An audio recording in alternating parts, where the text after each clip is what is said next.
Ladies and gentlemen, welcome into the Eastern Baseball Stadium for a classic Little East Conference matchup featuring those visiting Owls of Keene State College and your Warriors of Eastern Connecticut State University. Call the doc, Dan Driscoll on the mound for Eastern Connecticut as he throws a first pitch strike, and we are underway. Ball back up the middle. It will be an RBI single for Michael Hernandez, and it's 1-0 Eastern Connecticut.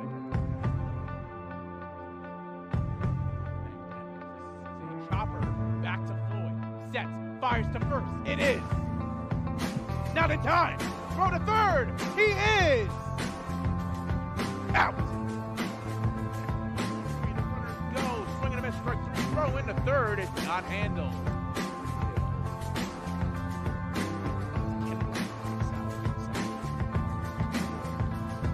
Throw is called strike three. Raymond Leonzi does not like the call, and can you blame him? Welcome back to Eastern Baseball. Hamilton Barnes and Luke Anderson led off the Barnes hit off the wrist, trying to dance his way out of trouble.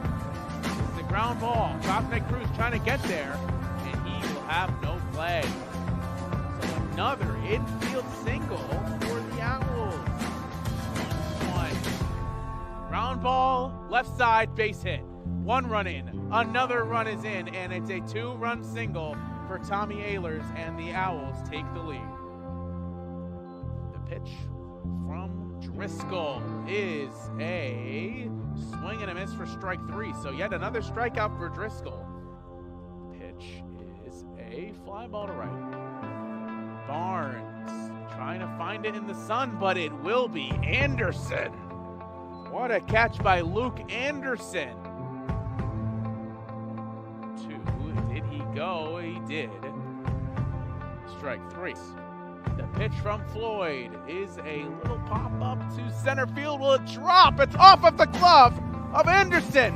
Soriano will score, and the game is tied at 2. Get past Cali, and a run is coming in to score. Cosmic Cruz coming home as well. The throw home is in time. Driscoll. Ball to Hernandez, and he boots it. Eastern Connecticut in the top of the 4th inning. Driscoll. And now Cali in a rundown. Let's see what they do here. Clark. Runner coming home. The throw home. He is out. 2 is called strike 3. Moser's second strikeout of the game. Ground ball third base side. It's fair. Raymond Leonzi, yet another hit. This one will be for an RBI, and the Warriors have a 2-run lead. Eastern Connecticut State Owls, as Penders hits one to center field. It's a base hit. Raymond Leonzi coming home, and he'll score an RBI single for Captain Catcher Hank Penders. Hard ground ball to Cosmic Cruz at short. He lays out, he can't get there. It's yet another hit for Tommy Ehlers. Second. Chatfield hitting one to deep right field. This is at the track and at the wall, and it's gone. Jonathan Chatfield, that ball just carried out of here.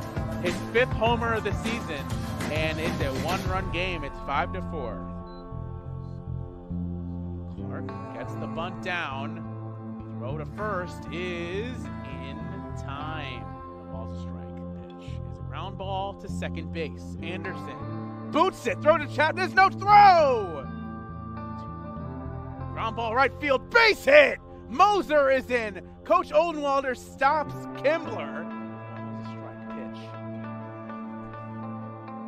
High ball left field. It will be caught by Zena. The throw home. There is no throw home. It is a sacrifice fly for Hank Penders, and the Warrior lead is extended. It's now 7-4. 3-1 is a throw to left field. It's over the head of McHugh. The run will score, and the Warriors lead by 4. 2. Ground ball, Hernandez.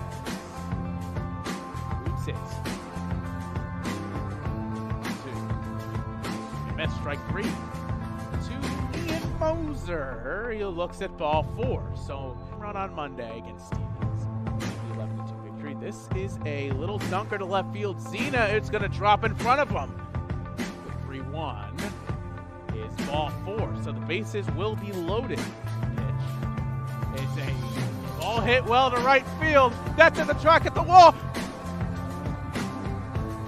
Gone! Hank Penders!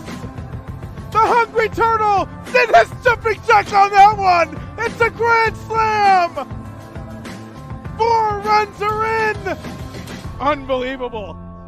The grand slam for Penders as Hernandez is called on strike 3 field in Danbury.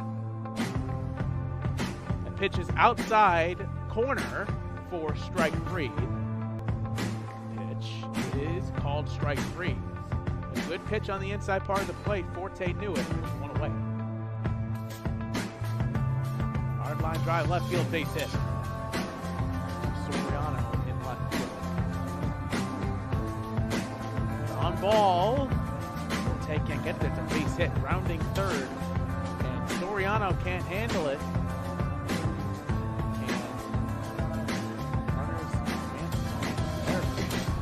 Run scores, and now it's 12-5. Pitch. Chopper to Montagna at second base. Throw to first is in time. A run will score. Merrill.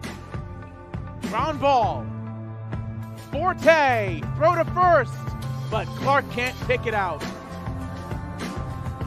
Runner will go to second base. The game will continue on. Another run for the Owls, and it's 12-7. The ground ball to Montagna. Throw to first. Ball game. Andrew Merrill shuts the door as the Warriors win this conference game against the Owls by a score of 12-7.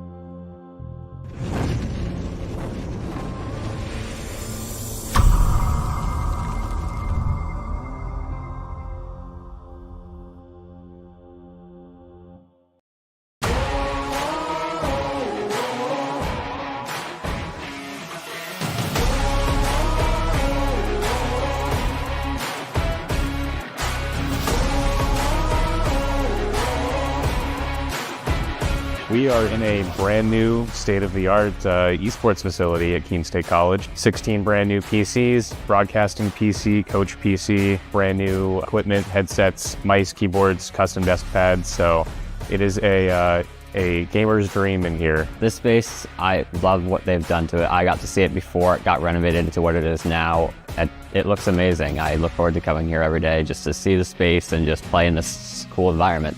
It was a real upgrade for me, and I think that's part of the reason I play a lot better now. Top of the line, everything, computers, chairs, monitors, headsets, everything. We are recognized as a varsity athletic program at Keene State College, much like basketball, volleyball, baseball, what have you. We have 3 titles, 19 student athletes, 5 total coaches. We are working very hard every single day to put our program on the map. Like I said, I do track and field also. It's, still the same level of dedication, still the same level of practice.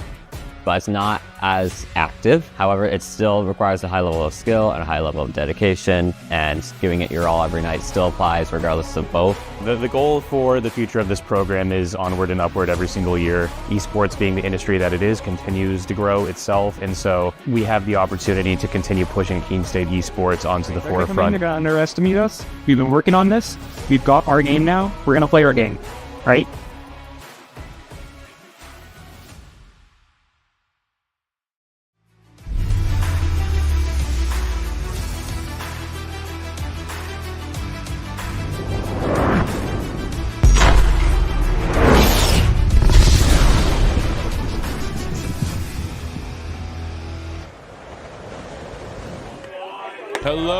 Hello, and welcome back to the second game of our doubleheader where your Keene State Owls will take on the Beacons of UMass-Boston. I'm your host, JJ Lang, joined here by Cody Hood.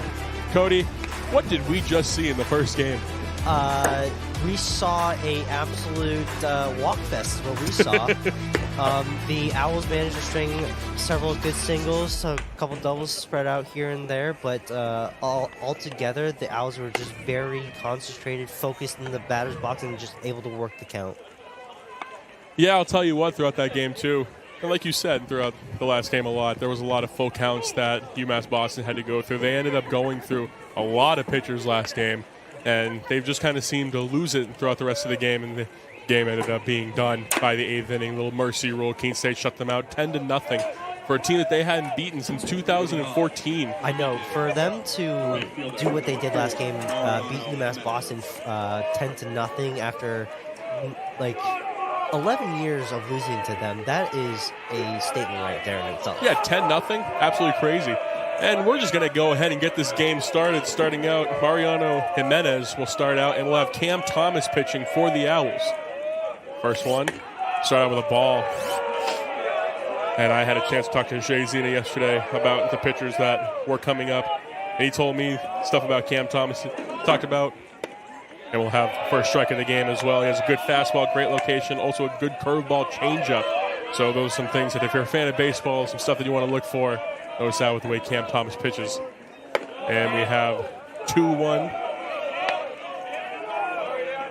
What do the Beacons have to do in this game to kind of get away from what just happened? What they have to do in this game, honestly, is the same thing. But instead of getting in, so they were very unlucky. They had a lot of hard hit balls, except straight to defenders. They just have to find the gaps this game and just continuously just bat on ball. And puts it in play right to Thomas. Thomas will throw to first, and the first out will be done. Keene State starting off as good as they did in the first game. Yep. Last game, the defense for Keene was just top tier. They were unstoppable walls through and through from the catcher to center field. They were just on top of their game. Boston Burris will come in, hoping to get a hit now for the Beacons. Ball one.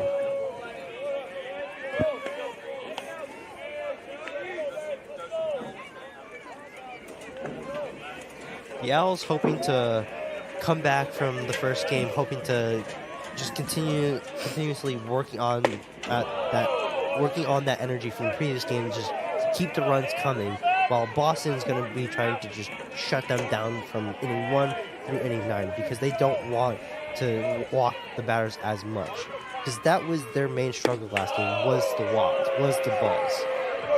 Speaking of balls right now, 3 balls, 0 strikes right now. Thomas finds himself in an unfavorable pitch count as he goes up against Boston. Maybe see one go right down the middle right here for Thomas. And that'll be ball 4. And that'll send Burris to first base.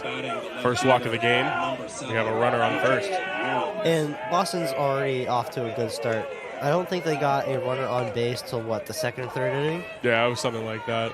Yeah, so Boston already having a runner on base. First inning, second batter. That's pretty good. So they're going to try to work on this with Richard Williams up the bat. Richard Williams up now. First strike goes down. Williams, graduate student from Georgetown, Mass. 403 average. That is that's pretty crazy. good. And that'll be high. Seems Thomas is trying to work around the batters a little bit, but he shouldn't be trying to do that. He should be attacking. If you work around the batters, you're going to hurt yourself more than you're going to help yourself. Ball is down swinging, makes contact. That'll go to right field. And makes the catch. I laid down a little bit there. Maybe the ball kind of just died in midair, but was able to make the catch. Was able to make the catch out there in right field.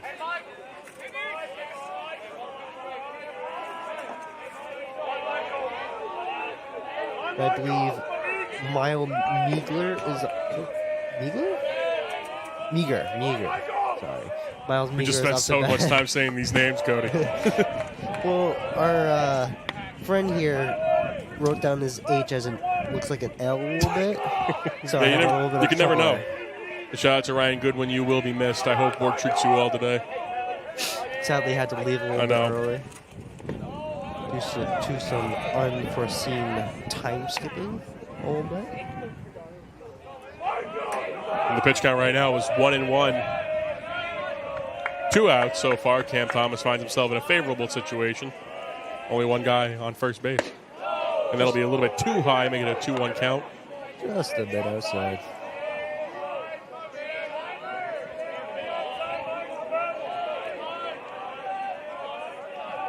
Meeker, senior from Marston Mills, Mass, makes contact with it.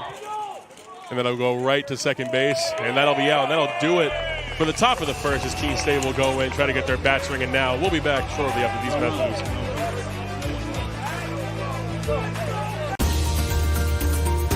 I believe sportsmanship is it's a mutual admiration and respect for your fellow competitors. We all go through a lot to reach the point where we compete against one another. It's important to realize that. So once we're finally on the field or on the court or on the starting block, we look at each other as fellow human beings and not just competitors. Being able to recognize the hard work that other athletes are putting in creates a more positive and inclusive environment.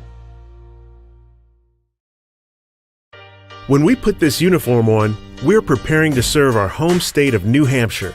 We serve part-time in our own communities and for our families and friends. In any emergency or disaster, you can count on the soldiers of the New Hampshire Army National Guard to be there. Our mission here at home is to make life better for everyone, and the benefits we earn help us improve our own lives. Learn more about part-time service with the New Hampshire Army National Guard at nationalguard.com/NH.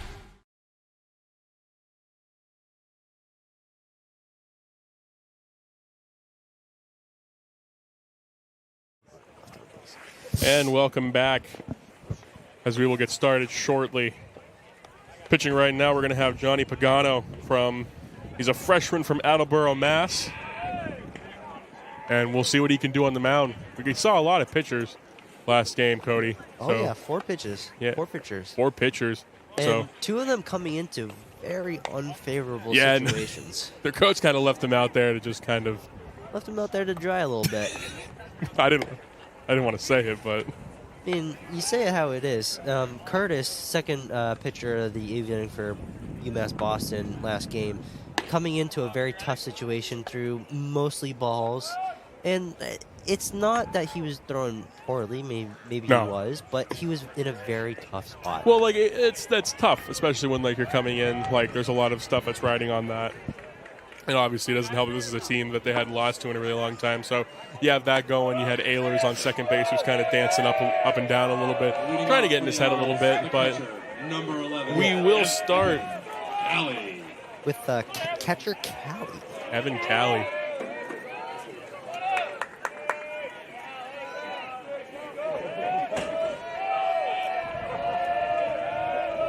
Callie comes in. And you got to think that the Keene State Owls have really come into this game with a lot of confidence after what just happened. Oh, yeah, 100%. They're going to be riding that energy wave from last game through and through until something really bad happens. Because once something bad happens, they're down 2-3-2, your morale is just plummet. Mm-hmm. And the only thing they can do just to keep this high going is just to keep fighting, keep the at-bats going, and keep challenging the pitcher. So a wing and a miss from Callie, and that brings in a 1-2 pitch count. Here's take a look on there. Game 1, Keene State won 10-0 in 8 innings. It was a mercy rule. Callie got a piece of it. That'll go over the shortstop. Can he beat it out? He might get it, and he does get it. Callie gets on base to start off the game. Callie got some wheels for a catcher. Mm-hmm. Yeah, you were talking about that in the first game as well. You had mentioned how it's very uncommon for a catcher to be at the top of the lineup. Oh, yeah. I think the Yankees had one of their catchers start a game, and that for the MLB, it's weird having a catcher start in the leadoff spot. And that goes across all baseball. Catchers are usually the 3 or 4 hole hitter because they are the powerhouses usually. And we'll have McHugh come in now. Oh, ball in the backstop. You know what that means? Oh, he might even take third. Nope. Reaching for a third here a little bit. He thought about it. I mean, the backstop is big enough for the backstop's really to big. reach third, but thankfully catcher Meager was able to get there in time. Yeah, I think that he just seen that he had kind of bobbled it a little bit, maybe thinking that he could take third, but He is unable to do so. Evan McHugh now comes up here, second in the lineup. Has a man on second. And he'll watch that one, and that'll be a 1-1 pitch count. Yeah, Keene's going to be looking for the same thing as last game, just working the pitch out, trying to get those pitch numbers up. Ooh. And he'll take that one as well, 1-2 count. Big swing and a miss there. You gotta appreciate the fact that he takes a piece of it, though. Yeah. And as long as Keene is aggressive, they're going to have production. Oh, yeah, for sure. McHugh gets a big piece of that one. That'll go over to left field. No one's there to greet it, and that'll bring in a run. Third base coach is waving home Callie. Callie's going to reach got home. it. Keene's up 1 run already through 1. And that sends McHugh to second base as well. That is an RBI double there for McHugh. Yeah, just great at bat by McHugh there, able to get a piece of the ball and just a little blooper into left center field, but enough to where he can just haul and get to second and just get Callie home. And here we go. Tommy Ehlers had a great game first in this doubleheader. A lot of good defense, some good offense. Ehlers, we'll see the first one come in.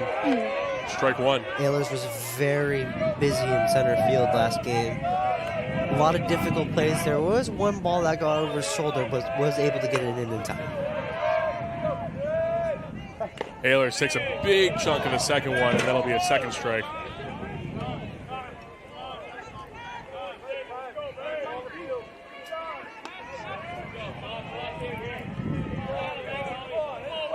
Softballs are flying left and right into the baseball field. It is tough for a baseball and softball field to be close together because stuff like this can happen. Especially like you don't want to catch it the wrong time. And Ehlers gets a big chunk of that one. That'll go way into left field. Ehlers' ball gets down. Ehlers is hauling for second. Scores the runner at second. And they are just teeing off right now. Keene is up 2-0 on the bottom of the first already.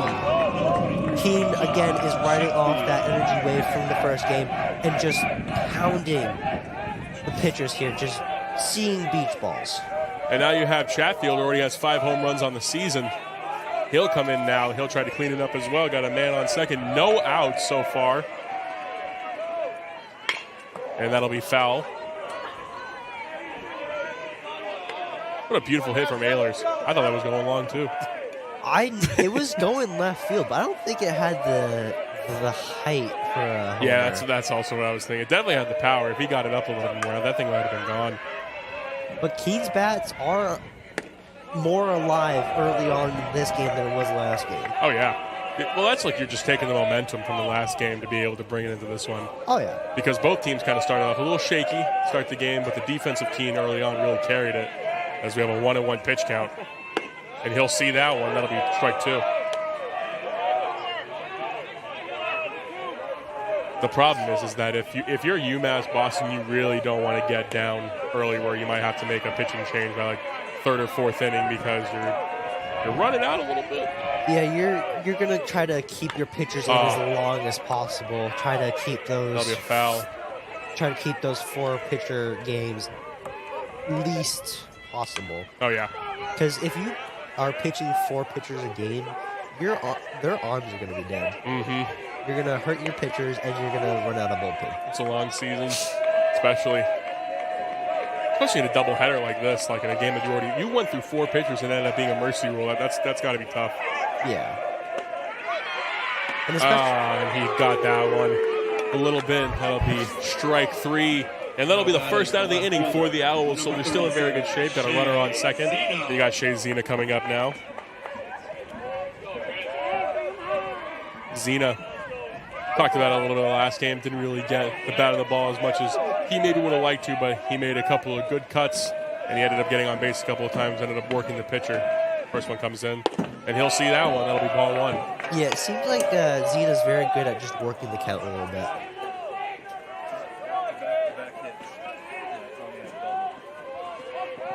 It's very patient at the plate, waiting for the right ball to just come right at him.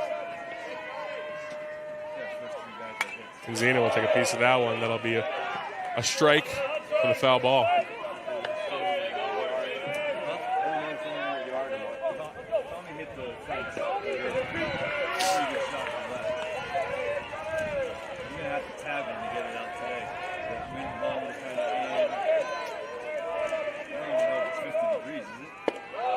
And that'll be another strike. And Zena looks not very pleased about that one.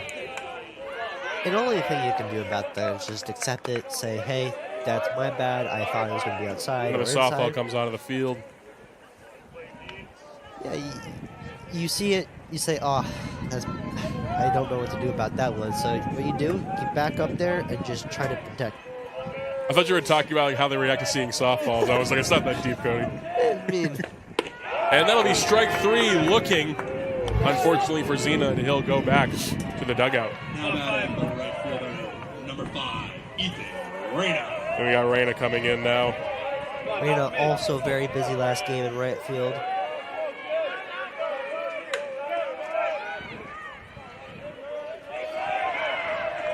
Reyna with the left. And he'll take the first. Pagano this inning is working with 21 pitches so far through 6 batters. I mean, that's not terrible, but it's not ideal. 1-1 is now the pitch count. Ethan Reyna, sophomore business management major from Connecticut. I don't know why I read his major. Oh, he takes a big swing at that one, and that'll make the count 1-2. What's his major? Business management. I don't know why I read it. The more you know, you know. Nah, yeah. Shout out to him, man. Pagano will peep back a little bit, throws it in, and that'll be foul ball, and Reyna will continue to stay in the game. Reyna's just trying to work the count again, trying to keep this at bat alive, keep the pitch count rising. And while Pagano's going to try to just shut this inning down, get his guys back out onto the batter's box, and hopefully climb back in this a little bit more.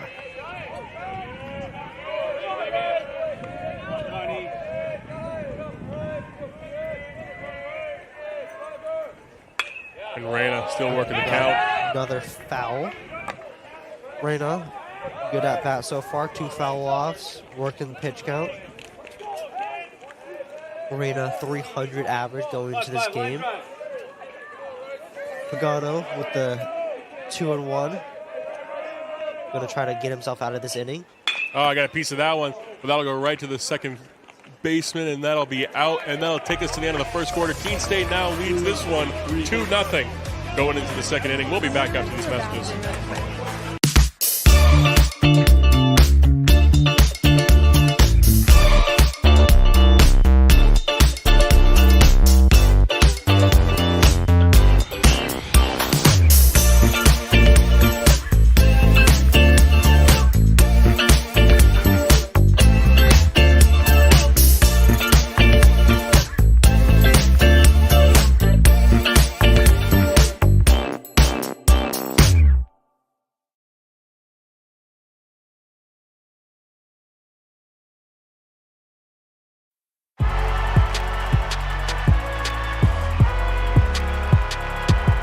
Number 32, Kyle Hornsby.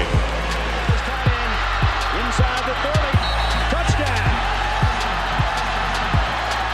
Michaela birds it. An incredible finish by Hall. The NCAA and its member schools offer nearly 500,000 college athletes a path to go pro in something other than sports. Learn more at ncaa.org. Fenton Family Dealerships, Tri-State area's best selection of new and pre-owned cars, trucks, and SUVs, has state-of-the-art service facilities and services all makes and models. Home to an exclusive lifetime powertrain warranty and no extra cost to you. Locally owned since 1986. More information at fentondealerships.com. Welcome back, as we'll get Thomas back on the mound. And as we see now, we got Elliot Miles from Portsmouth, New Hampshire. He'll be on Trying to see if we can get a hit now off of Thomas. First pitch is down, and the first pitch is fouled. Big swing. Big swing.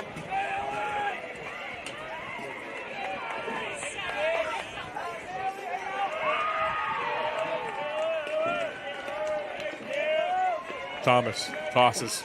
Ball is, that's a big cut, and that's a big strike. And Miles now finds himself down 0-2. Miles is going to extend his box a little bit, keep it protecting. And that'll be a ball outside. Callie really had to go reach out and grab that one. And if it did go past him, nothing wrong there. No one on base. No one on base. And Miles got a piece of it. Oh, and an error. Bad hop. It was a bad hop, and unfortunately McHugh couldn't get a mid on it. And that'll put a runner on first. And, I mean, for UMass-Boston, that's what you want. You want those tiny errors, those little just, oh no, they missed the ball. Because I'll tell you what, Keene State did not have any of those in the first game. They were a defensive wall last game. Unbelievable. And so for them to make an error finally, it's must feel like a little. It's like the light at the end of the tunnel. Yeah, a little bit of light UMass. scene for UMass-Boston. And Brandon Geyer is up to bat now. Geyer will take the first one.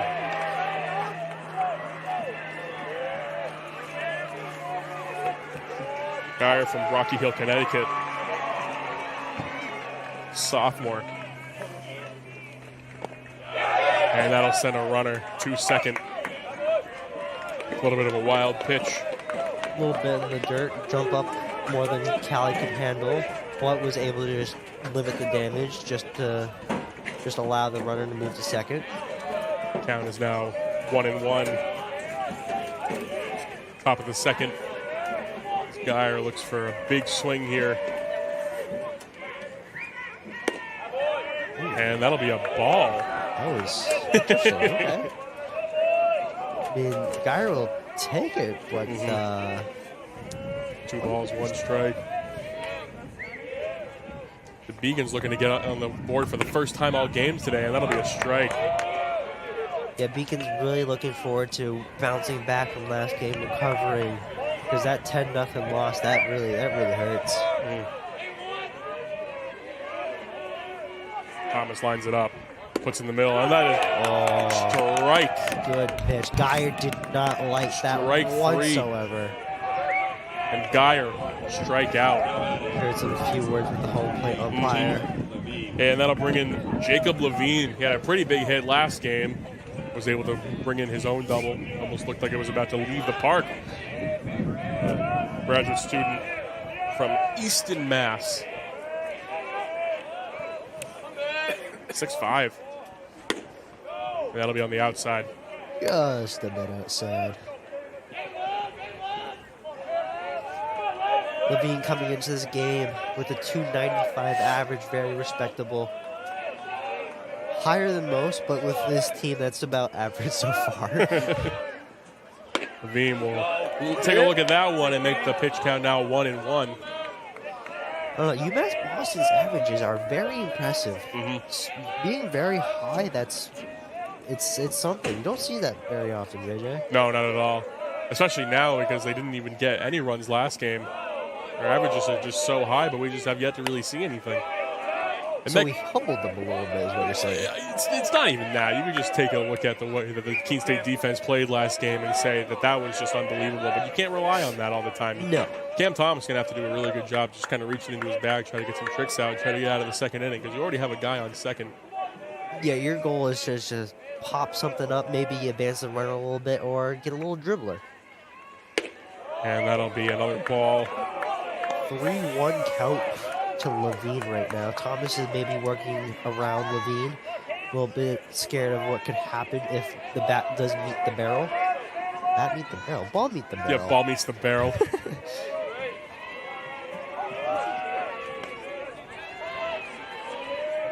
Ball goes down, and that'll be ball 4. And that'll send Levine to first. Now we have a runner on first and second with only 1 out. So not a very good predicament that you want to find yourself in if you're Cam Thomas, but he is going to have a mound meeting with some of his teammates. I feel like we got this, guys. Yeah, the meeting's going to be just for center him a little bit. He seems to be pitching around batters a little bit. So this meeting is going to be just focus, attack the batter, don't be scared. No. If you're scared of the batter, you're not going to go anywhere. You're just going to pitch balls all the time.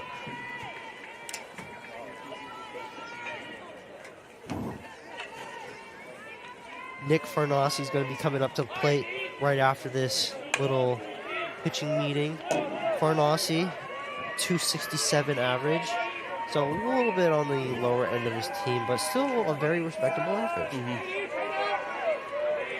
It's those lefty batters, too, that you really have to watch out for as well. Lefties are very scary. They're, when they hit the ball, sometimes the ball does some very un-baseball things. Left-handed pitcher versus left-handed batter. Farnassi showing a bunt here. Maybe trying to advance the runner to third. Advance the runner to third and second. You really just want to see one come in. You really just want to see a run come in if you're the Beacons. Yeah. Because you haven't seen it all day. If I'm the Beacons, I'm going to be trying to just get a base hit here. Don't try to do a bunt, because if you're going to put a bunt out there, you're going to go up 2 outs. But see, that's exactly what I was going to say. Then you're at 2 outs, and Thomas, with the way he's pitching right now, is perfectly capable of throwing 3 strikes and just getting the next guy out, so you shouldn't settle. Oh, pickle. Oh, no, he dropped it. He dropped it. That's tough. That's tough. He wasn't looking at the ball. Dropped that. He was looking at third base, seeing if he would be able to get him out, but didn't see the ball come into his mitt. Now, since there's a runner at third, now I would say you could bunt. But definitely. It's still very dangerous. Yeah, especially like if you're Keene State, what happens if you overthrow first, and that's just an easy run that comes in. Yeah. Oh, that brings in another walk, and that'll load up the bases. Center fielder, number 8. Thomas seems to be, I don't know if he's pitching around or just his command is a little bit off. Yeah, he's pitching a lot more balls than when he just started last inning. I think his command's a little bit off, but he just has to focus up a little bit more. You have the bases are completely loaded, and you have Breon Parker coming in, junior from Springfield, Mass. Really going to be looking to get the ball in play, and he'll have a strike. There we go. Still only 1 strike. Thomas has already thrown 35 pitches at the top of the second. And that'll be too low. 1-1 is the count.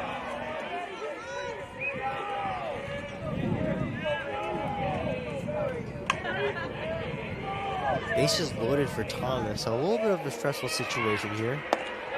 Number 2 outside. 2 balls, 1 strike is the count for Thomas. This would be a tough way to get some runs in right now if he walks Parker. Yeah. Walking runners never feels good. No. Walking runners, especially with bases loaded. Well, because then you're just loading up the bases again. Mm-hmm. And Parker will take a swing at that one and make the count 2-2.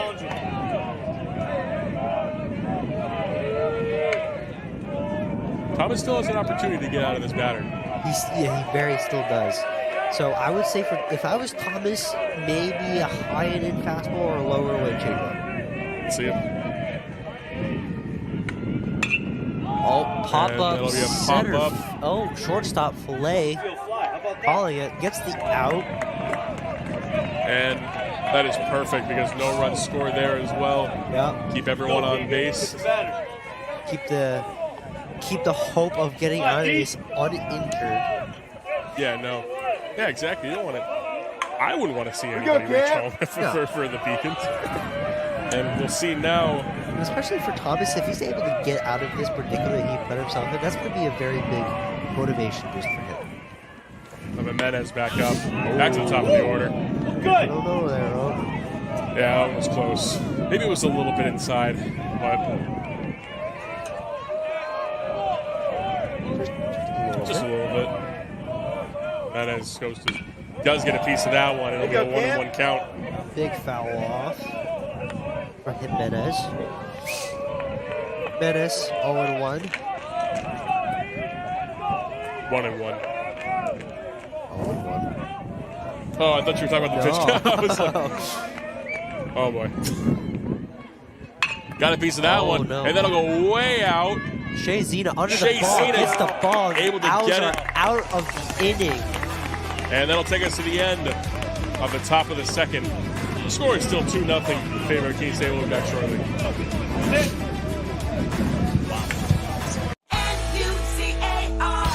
Looking for a new car? It's time to visit New Car Nissan of Keene. 600 new Nissan cars, trucks, and SUVs are available right now. Plus, New Car Nissan of Keene has the most competitive prices. Every new Nissan comes with New Car's complimentary 20-year, 200,000-mile protection plan. Drive worry-free for many miles to come. Visit New Car Nissan of Keene today and discover why everyone loves a new car. This is Paul Sullivan of Sullivan Tire Company. We're thrilled to be sponsoring the Keene State College Athletic Program, supporting the Owls. No matter what the sport is, in Division III, they are legendary. What a great academic institution, liberal arts school, in a beautiful part of New England. So let's go, you Owls. And remember, at Sullivan Tire, we're always here to get you there. Thank you.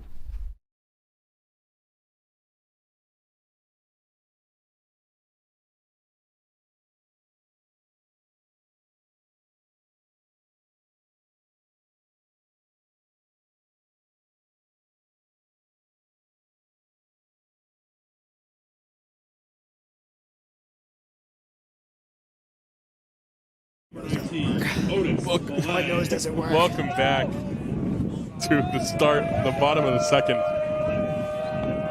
as number 19 for the Owls, Otis Fillet, will come into the game. And he'll watch the first one. 0 balls, 1 strike. Look how the pinstripes look right now, Cody. Honestly, it's growing on me. I didn't like it at first when I Really? first saw them, but as I see Smash, them man. more, Come on, listen, man. I'm an Orioles fan, so I'm not a big fan of the pinstripes. But as Too I many see memories? more or less. But as I see more of the pinstripes on us, it looks a little bit better. 2 balls, 1 strike for the Owls and Fillet. Got a piece of it, but that just increases the count to 2-2. Fillet, a junior from East Hampton, Mass.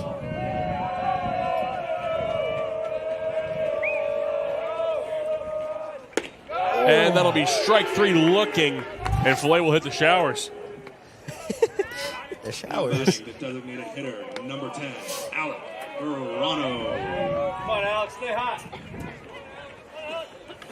Coming in now is Alec Verano, junior from Burlington, Mass. Take a swing at that one. Off the foul out of play. Yikes. And onto the softball field. It's going to be happening a lot more today.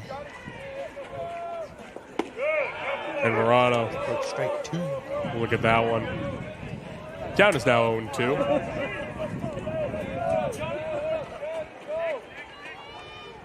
Take another swing at that one. That'll go back over to the softball field. Just sending them back and forth. Dodgeball game. Verano looking to stay alive here. And, ooh, that was close, but that'll be a ball. Got away with that one. Maybe just a little bit low. But Verano's going to be thanking the ump for another And he's going to put here. this one in play. It's going to right to third base. Has a chance to run it out. And it'll be an error. Third base doesn't even get it off. Reaching base is reaching base. The Owls will take whatever they can to extend the lead. If it's an error, it's an error. If it's a single, it's a single. However they get on base, it's crucial.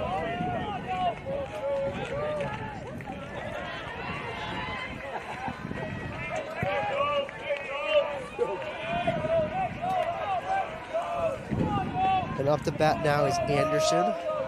Going to be looking at a 253 average. Takes ball 1.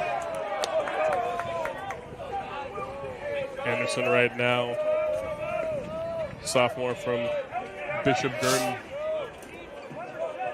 or from Milford, New Hampshire. And Verano seems to be taking a very big lead here. Maybe he's thinking of reaching the second here on maybe a pass ball or on ball 3. He'll take a swing at that one. The count is now 2-1.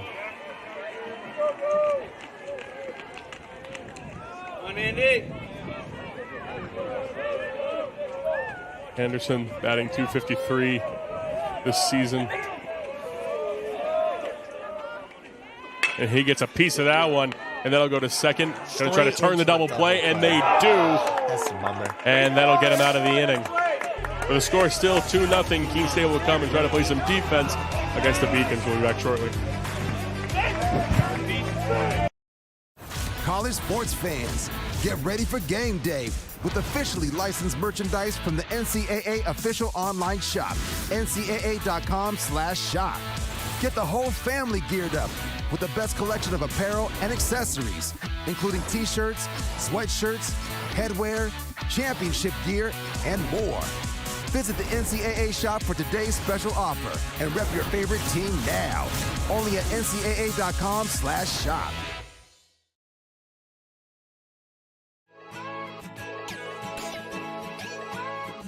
We are Keene State. Here, we believe that everyone is welcome and anything is possible. Look closer.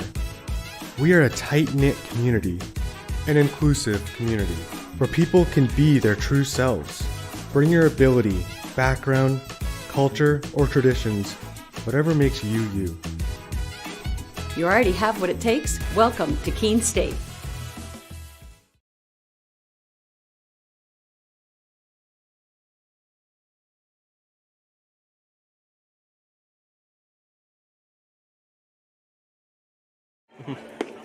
We are back. Keene State still leading this one 2-0. Cody, what do you see so far? Keene State, as a pitching staff, they're doing pretty good. Worked their way out of a rut. But on the offensive side, doing a good way of just getting on base, working the count. UMass-Boston is doing a lot better this game than last game. They're doing a lot better at just kind of like getting themselves on base. They're much more focused. They're much more locked in at the plate, being able to take walks, being able to swing at stuff that they might not usually do so. It's doing good. And that'll be the first ball. And it'll be Boston Burris who will be at the plate. I see a lot of kids named Boston, especially with a Y.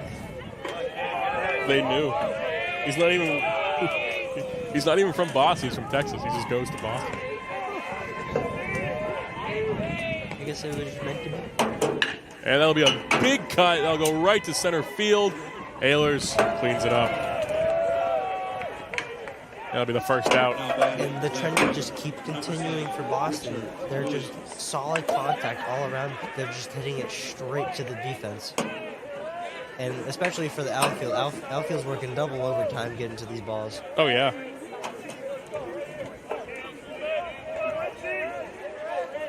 Now, to bat is Williams. Takes strike 1 in the dirt. In the dirt. UMass-Boston going to do the best they can to try to manufacture some runs here right now. Shout out to Mr. Hood. I know you're listening. Thomas. Williams swings at it. And popped up to first. And he'll be out.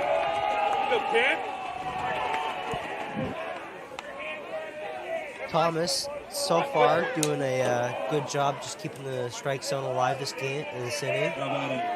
Definitely had a little bit of trouble working his command, but has brought that back in, reined it in, and just managed to get 2 outs. Just worked them, get the count into his favor, and just allowed the defense to work around. And Meager will take the first one looking. Thomas has looked much better in this inning than he has in the first two. Oh, yeah. Second one gets a piece of that. He'll go to second, and that'll do it for the top of the third. Be sure to join us back here shortly for the bottom of the third. We'll Keene State will try to get their bats working yet again. Stay with us.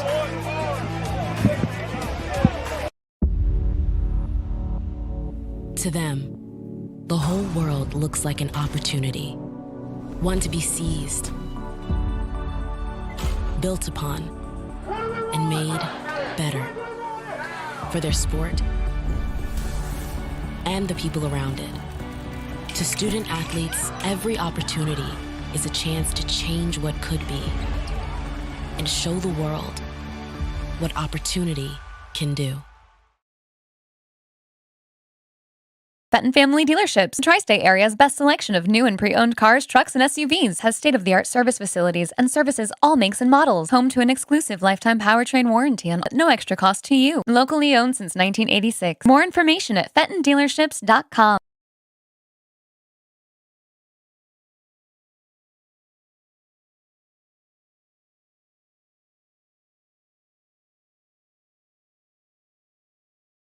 Callie. Welcome back. Evan Callie, Evan McHugh, and Tommy Ehlers will come up shortly. Top of the rotation. Got the two power Evans up the bat first. We got another dog, or same dog, I guess, back in the bleachers watching this second game of the doubleheader. Love to see it. Want to pet that dog. I mean, if you probably asked him nicely. No, I know. No, I know. I don't love going up to random people and be like, hey, I bet you, dog. Yeah, that's fair enough. It's a very unsettling feeling.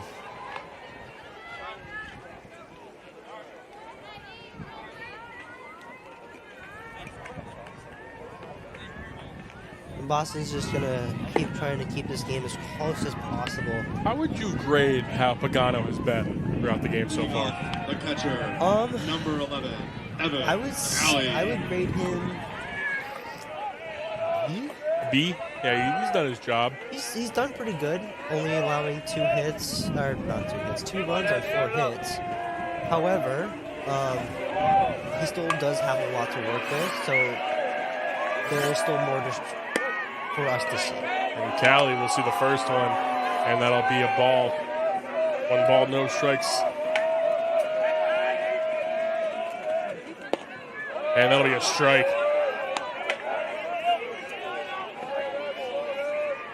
Callie from Taunton, Mass. Oh, and he's hit by the pitch. Hit him in the, I think it would hit his heel. Gonna try to walk this out a little bit. He is gonna walk it off. We were talking about hit by pitches a little bit earlier, and we do eventually see one. Yeah, when I said it was okay to get hit in the foot by a pitch, I didn't mean like the back of the heel. that does not feel good. No, it does not. But we do now have a runner on, so we're going to try to work off of that. Try to manufacture whatever we can, maybe singles, doubles, triples, homers, whatever. It'll be McHugh. And he almost got hit with it.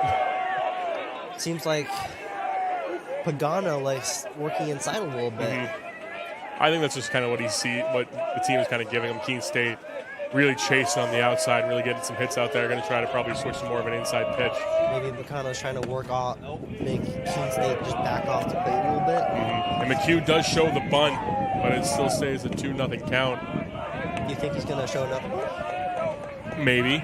I mean, you do want to try to advance some of the runners because you're up 2-0, bottom of the third. Wouldn't be the worst idea. And he will just hit that. And that'll be a fair ball. And here we go. Callie rounding third, and he'll go. And that is a double there for McHugh.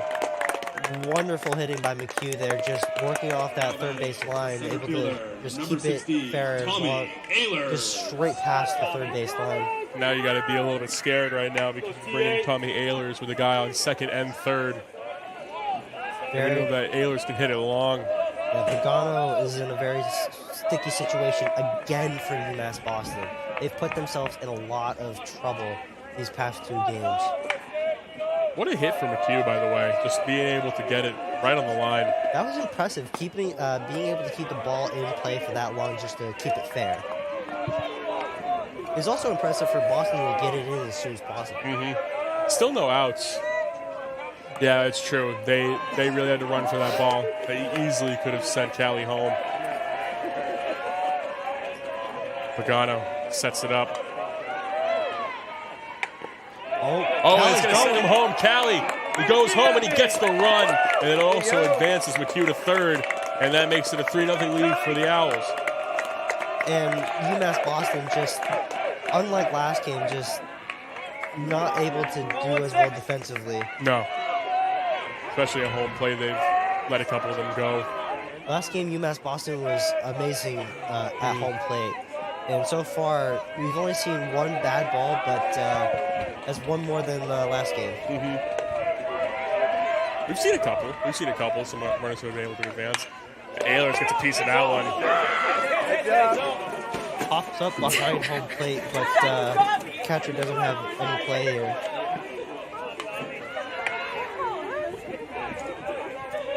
TA, no one better here, no one better.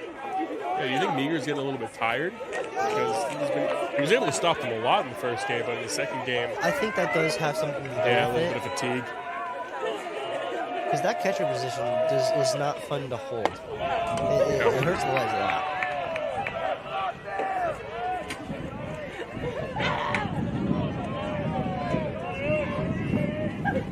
Ehlers, 2-2 count. And that'll be in the dirt. That'll be ball 3. Full count. You don't love the idea of having him walk because then you got Chatfield coming in. Yeah. And again, another full count. UMass is just... Oh, he gets a piece of it. That goes in the left field. And that'll bring another runner home. Ehlers goes to second. Likes his speed. Rushed by Ehlers there. Just a nice line drive. Keene State teeing off in the left field, and that makes it a 4-0 lead for the Owls. UMass-Boston still unable to score in any game today and has now been outscored 14-0 in 2 games. For a team that we've lost to for 11 years straight. It does not look like it. No, it does not look like it. We've been on our A game from the start of game 1 to present. Still no outs either. No, so we still have a lot to play. A lot of inning to play in game.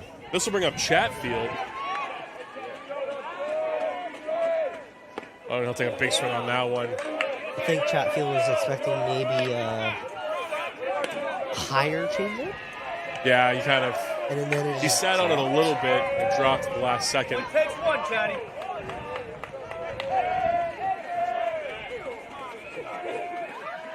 Chatfield, big swing. This is going way back. Can they catch it?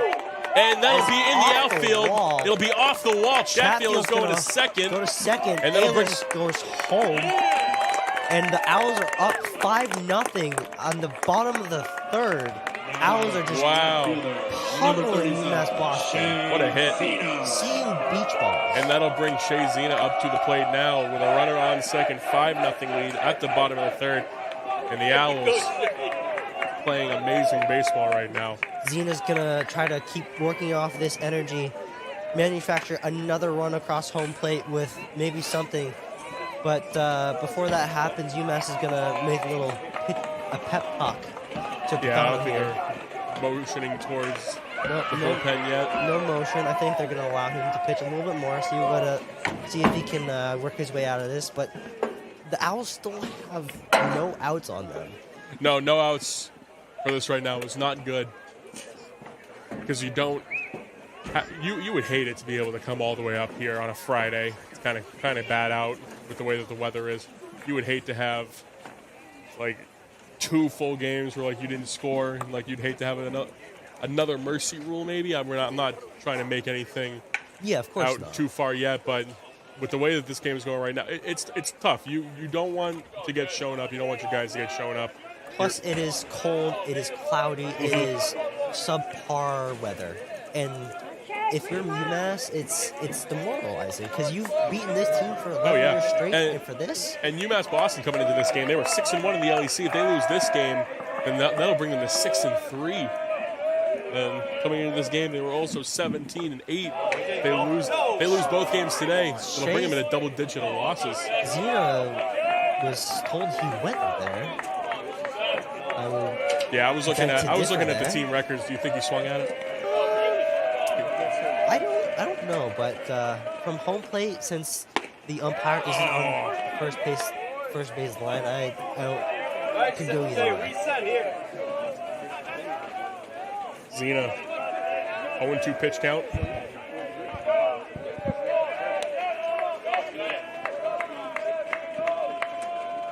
Pitches in. And Zena got a piece of it, bloops it over to left field, and that might bring a runner home. And he trips on calls back. Trips on third base a little bit, and Chatfield won't be able to go home. But Zena, nice hit, 0-2 pitch count, able to get a hit, hits it to left field, puts a guy on third, puts himself on first base. I believe that's Zena's first hit of the day. Did he get? No, he didn't, because he walked in the first one. He walked the first. Yeah, that was a good hit. Zena pumps his fist over at first base, looking at his dugout, saying, "I finally got one." Love to see it. And that'll bring up number 5, Ethan Reyna. There we go. Come on, Cody.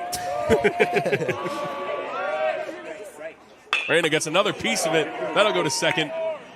Oh, and they go to second, and Zena will be out. But it does bring Chatfield home. And it is now a 6-0 lead with only 1 out at the moment. Yeah, and the Owls still have a lot of room to play with to keep working the pitch out up and the runs up. You got to give credit to Zena. Ran as fast as he could, able to get the slide in, but come up with it. And we're going to give him credit to driving home another run. Oh yeah, I know. Good RBI. Was able to advance a guy over to third base. Filet. Ooh. Strike. Even the guys who were running the scoreboard, even they thought it was a ball. Was that a ball as well? 1 ball, 1 strike.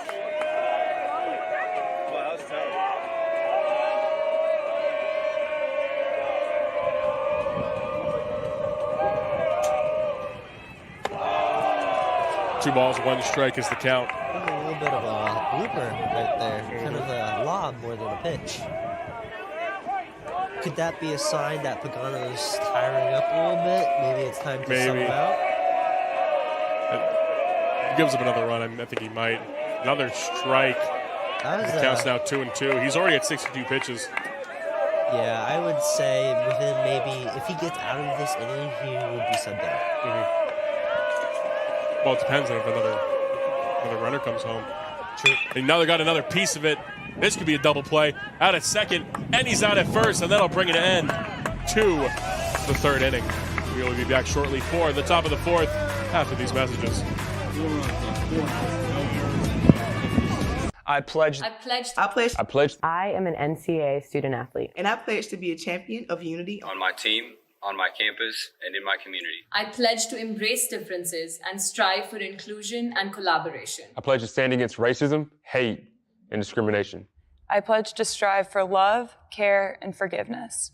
I pledge to stand against silence, deceit, and obscurity.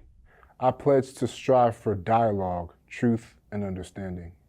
I pledge to stand against fear and doubt.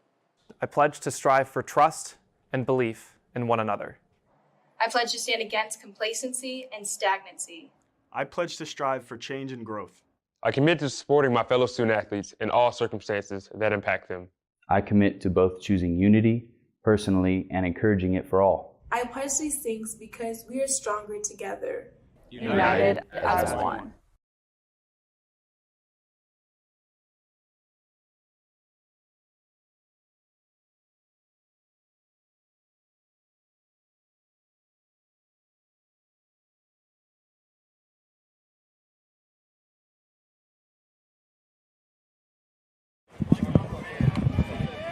Welcome back, everybody, as we take a look at a very happy-looking Keene State Owls dugout. Yeah, they've been very rowdy this game. Yeah, they've been very rowdy. The vibes are high, especially on a cold day like this. Even through this headset, I can hear them. What do you think? What do you think went so wrong for Boston in that last inning? I I don't know. Yeah, honestly. it's kind of like maybe Oh, boy. maybe Pagano's command wasn't there.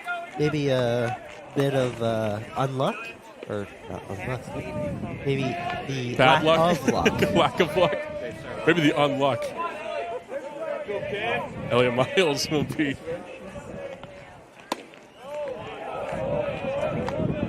One ball, one strike.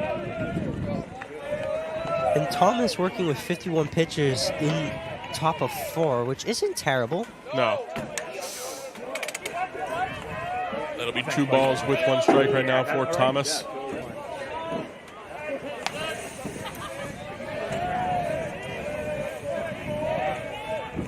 Elliot Miles, sophomore infielder from Portsmouth, New Hampshire. Swings, and that'll be another foul ball. That'll be a 2-2 count.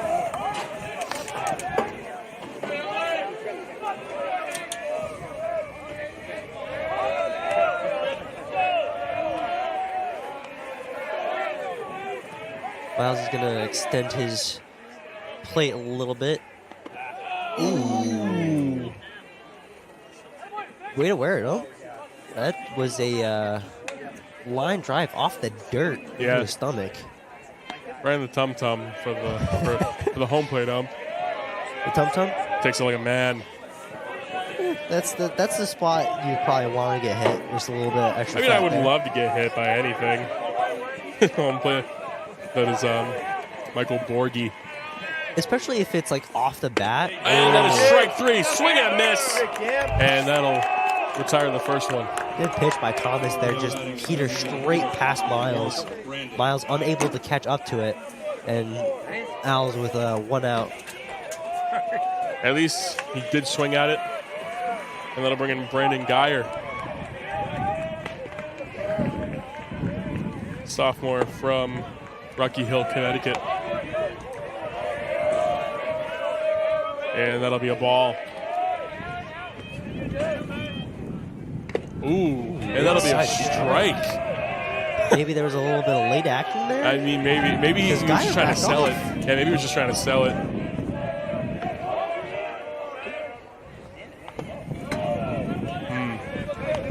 The catcher there, Callie, seemed to like that, and the umpire did not.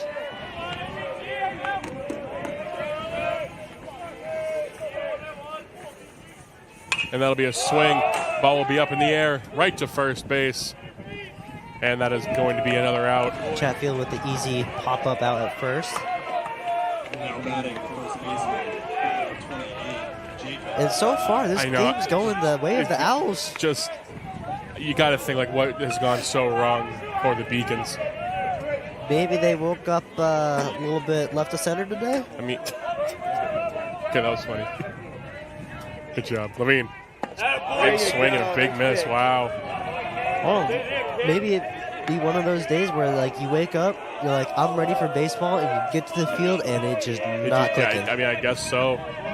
None of them really seem ready for baseball today. No. And another swing and another miss. Thomas just pumping in the strikes right now.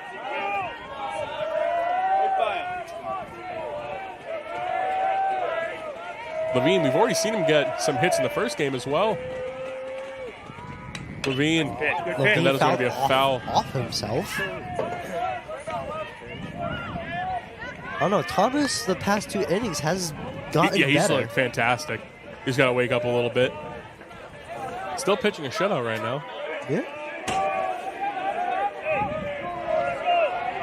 Yeah, no, Owls already at their 6 runs when they were at 6 runs through 6. Wow.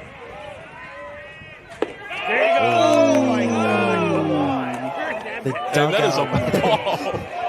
Wow, the dugout was not happy about that call, but what you do is you do it again. Yeah, I mean, yeah. Ball's up. Strike 3! And that'll do it. And it will take us into the bottom of the 4th, where Keene State will get them bats rolling again. Strikeout looking was Levine. We'll be back after these messages.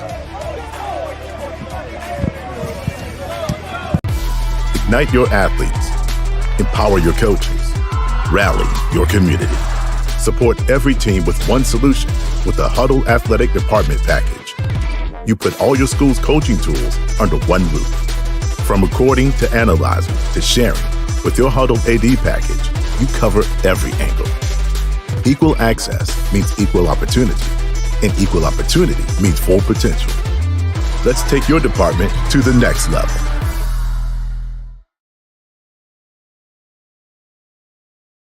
Fenton Family Dealerships, Tri-State Area's best selection of new and pre-owned cars, trucks, and SUVs, has state-of-the-art service facilities and services all makes and models. Home to an exclusive lifetime powertrain warranty at no extra cost to you. Locally owned since 1986. More information at fentondealerships.com.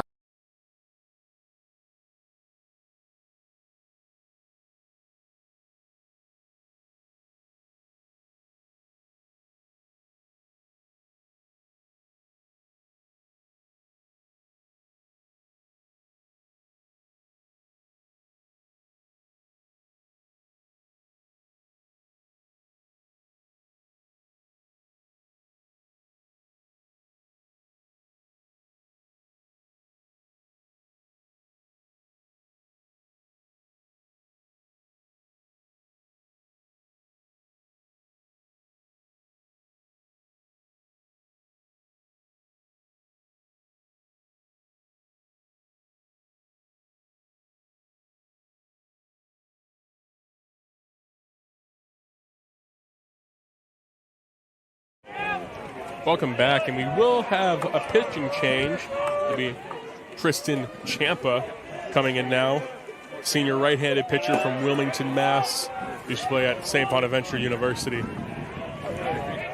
At D1 school, but he will face the top of the order.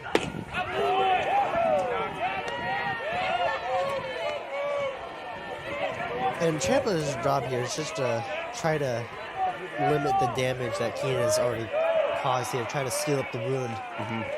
Verano. Ooh! Did not swing on that one. Now has, or he did swing on that one. 1-1.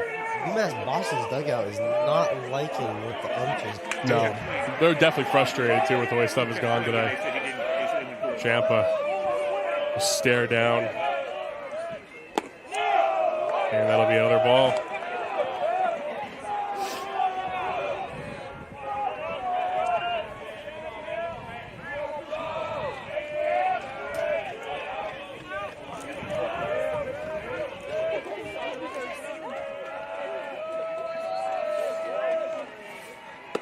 And another strike.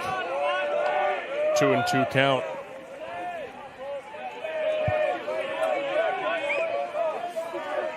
Verano's going to extend his bat a little bit, maybe try to poke at something a little bit outside. Fouls off that pitch, keeps himself alive.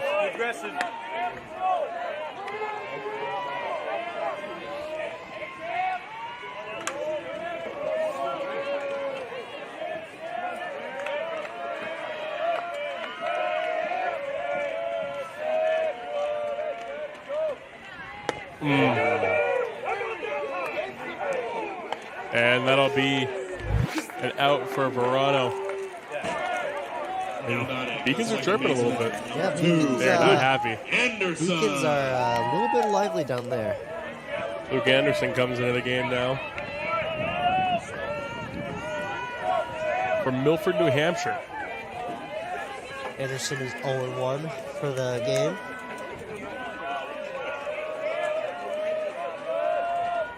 Maybe gonna watch a couple pitches go by, see what Champa has to offer for himself.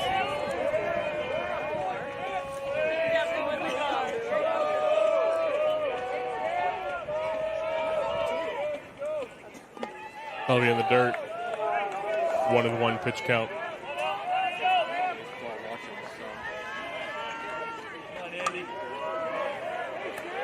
If you're Keene right now, are you going to try to get more runs on the board, or are you just going to try to work Champa's count a little bit just to tire him out? Well, I don't really think like working them is needed because they don't really have a lot of pitching left anyway. So you really want to try to get as many runs in as you can. Especially maybe you want to even try to end the game early. You're already up 6-0. Maybe try to get the same thing as last time. Maybe you can try to end it in 7 if you can.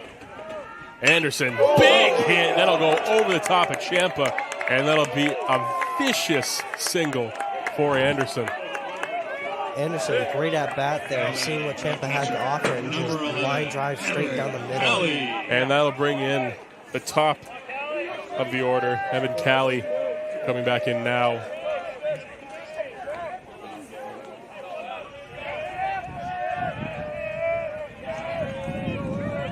Cali's coming into this at bat 1-1. That'll be too high for him, and that'll be a ball.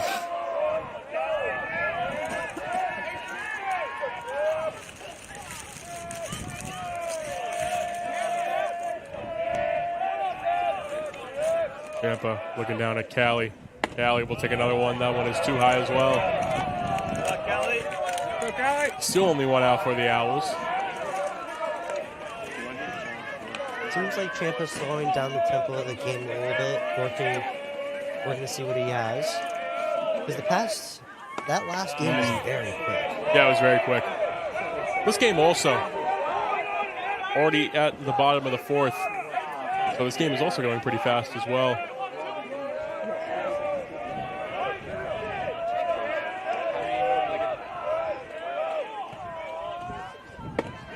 And there'll be a strike. Count is now 3-1. Ciampa absolutely pummeling the strike zone right now. Given, you think he takes this one? I think Anderson has the green right now. Yep. Oh boy.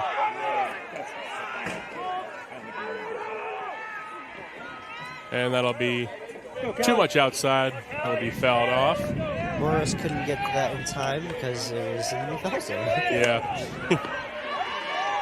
But good hustle by Burris just to see where that ball is going, follow it all the way through. Oh yeah, it's good effort. You don't want to just have that one.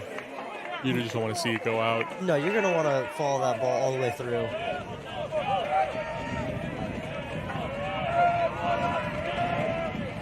Anderson, full count. Oh, big Anderson, one. Big hit, right field. And that'll be the second out, and it was caught by Jimenez. Big swing by Anderson, but unfortunately Jimenez is right there, just sitting there. And Evan McHugh will now come in. McHugh hoping to copy what he did last at bat and hit another double, hopefully. Yeah, I hope so.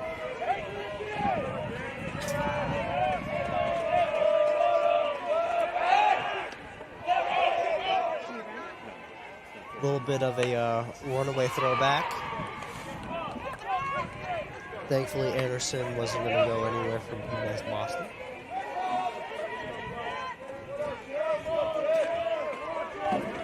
Oh, 0 count to McHugh here. Anderson on first. Oh, that'll be fouled. Fouls off.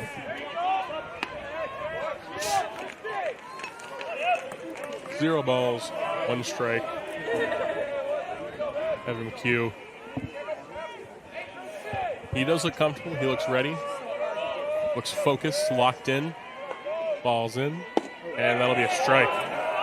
No balls, 2 strikes. McHugh is kind of in a little bit of a predicament. He's still at the bottom of the 4th. You're still up by a lot, but you do want to keep the inning going. Yeah, of course.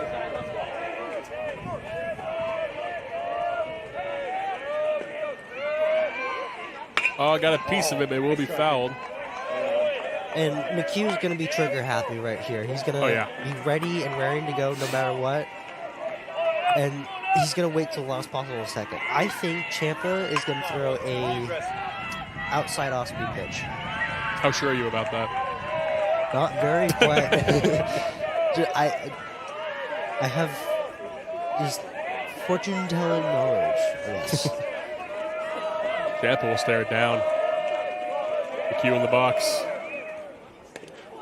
And that will advance. Anderson. Taking a big round at second. And I was right about the off-speed. You were. You were right about it. I did see that.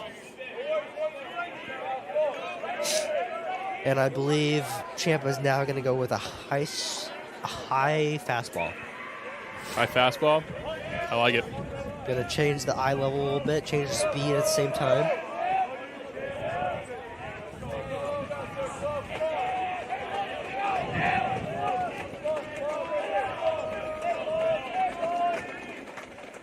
Oh, he got a piece of it. Oh, but he does go to second. For Nasi. And he will be out. And that'll bring us to the end of the 4th inning. Be sure to join us back here shortly for the start of the 5th after these messages. I worked in HVAC when I was in high school, and I really liked being on a job site. When Keene State came to my high school, the admissions counselor told me I could have a job on a job site and also make a difference on people's lives. He said being a safety engineer meant I could work with my hands, but also make sure that everybody was going to be home safely at the end of the day. The safety field is growing rapidly because companies are noticing that keeping their workers healthy means that they can keep their workers working. My plan is to graduate from Keene State so I can get back onto a job site as a safety engineer. It's great because there's jobs to choose from all over the United States, so I can basically go anywhere I want. Keene State is giving me the tools to make that happen.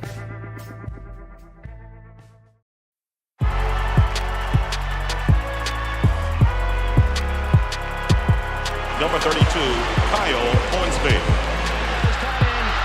Inside the 30. Touchdown. McCaleb burns it. An incredible finish by Hall. The NCAA and its member schools offer nearly 500,000 college athletes a path to go pro in something other than sports. Learn more at ncaa.org.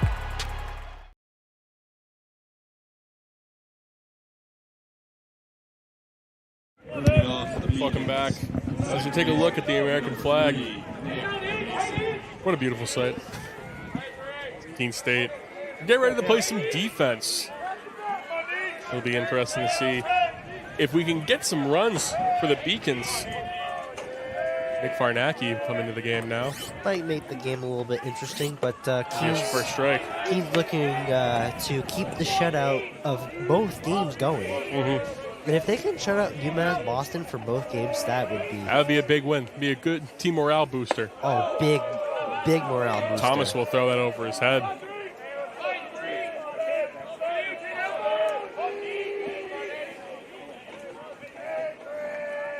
Shows a bunt.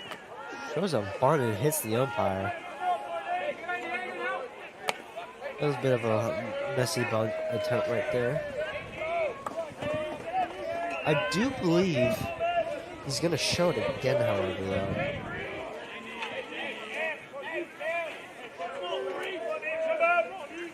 Oh, he took a swing at it.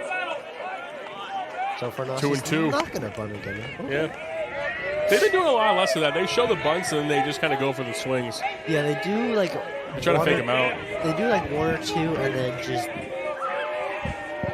full swing. Maybe try to fake him out a little bit more. Yeah. Thomas throws it. And strike three looking.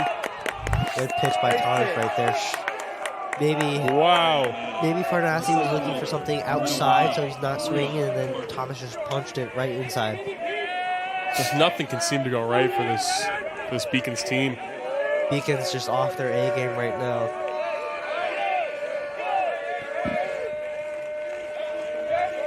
Parker up to bat. 0-1 so far in this game. Hoping he can maybe get... That'll be too far out. Maybe get the first hit for UMass.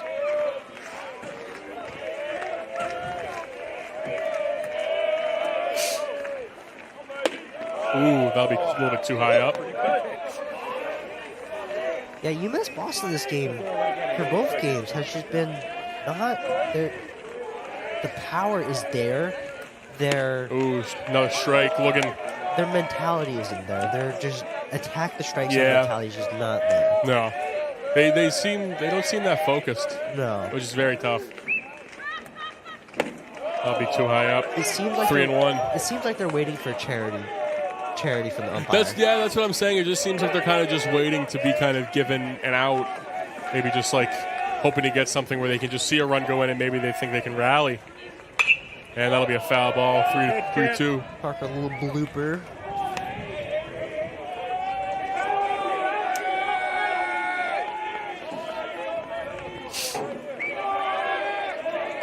Again, Parker, full count. Oh, and a strike 3 swinging. Big swing and a miss for Thomas there. Thomas, oh boy, 2 strikeouts back to back. Yeah, Thomas is really just laying into him right now. These past couple innings, he's starting to feel good. He's starting to believe in his pitches. Look how much more room we have now that softball ended. They still got another game, but it's nice Yeah, to but stretch at least for a little bit. I know. I can, like, move my legs around. And we'll have a strike as Jimenez comes back in. Ooh. 1 ball, 1 strike. You see now Thomas squares up, puts it up, and that'll be another ball. Just a bit outside. No, Thomas has been very good these past couple innings, pumping the strike zone, being very mindful of how the batters are feeling in the batter's box. Ball is swung at, hit. And that will be another out. And that'll be the 3rd out. Top of the 5th is over. We will now go to the bottom of the 5th after these messages. Please stay with us.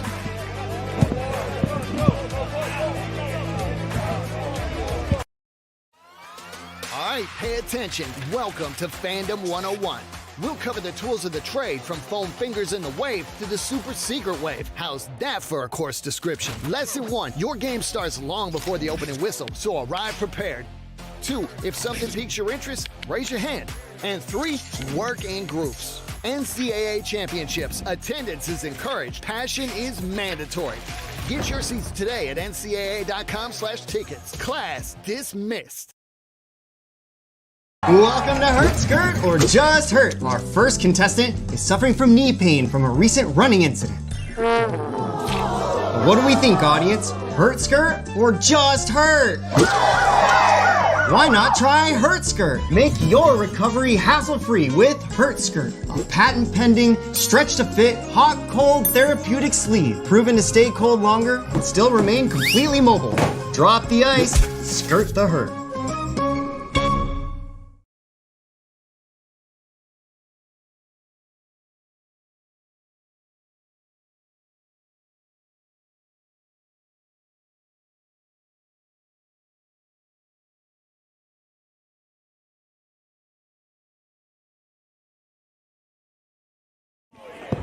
Welcome back. Oh, what do we got here?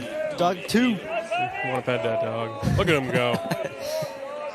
DJ, why don't you just start a dog business where you just bring dogs onto campus? Dude, you should hear me during like the lacrosse games when the dogs show up.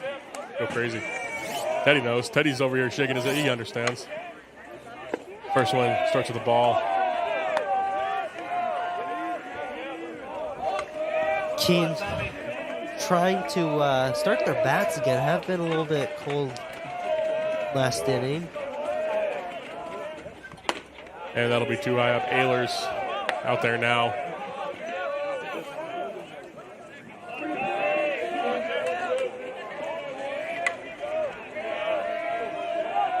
Ehlers 2 for 2 this game. Very, very solid. And that'll be the first strike that Ehlers sees. I think that the third base coach is being very mindful and only allowing team to swing when the count is like 2-1 or 3-1. I don't think he's allowing them to swing like first or second pitch. Ehlers got a piece of it. It'll go foul though. Into softball territory. There might be a chance someone gets hit today. Sadly.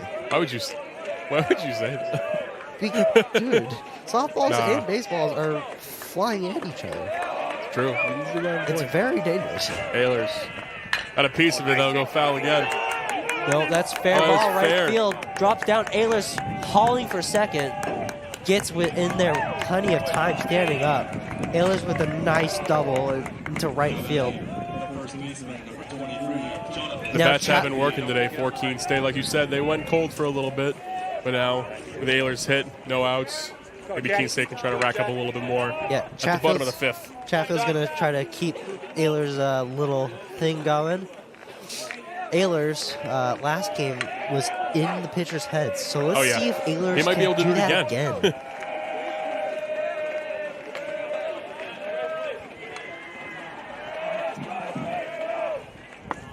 Big swing, big miss for Chatfield. Chatfield having to walk around the catcher and umpire to re-ground himself after that humongous swing right there.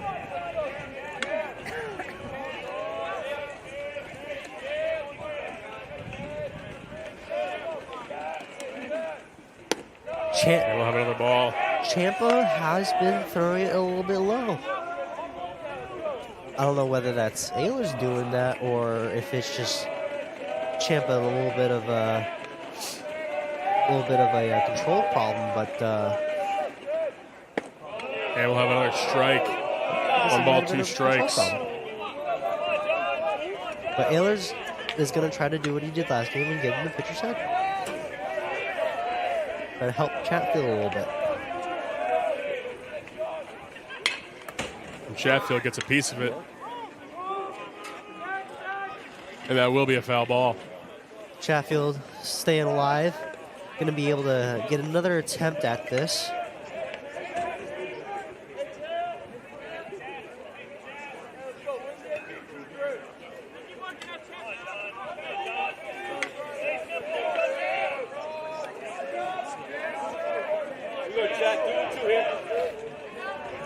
Chatfield again.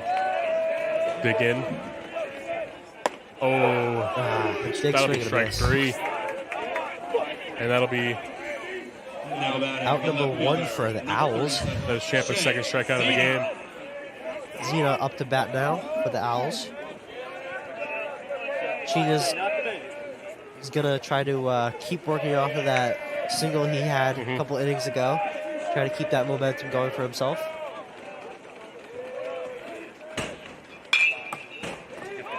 Big swing. Will it drop? And it does Farnese not drop. with an amazing catch at the right field line. That was a long run for the second baseman there. And that'll be the second out. Line drive middle here. Coming in now, number 5, Ethan Reyna from Tallinn, Connecticut. He will come in the lefty. Hoping to get some contact, maybe even bring in. Try to drive into Ayler's here. Yeah, maybe try to. Maybe extend the lead. I hope so. A little bit more breathing room.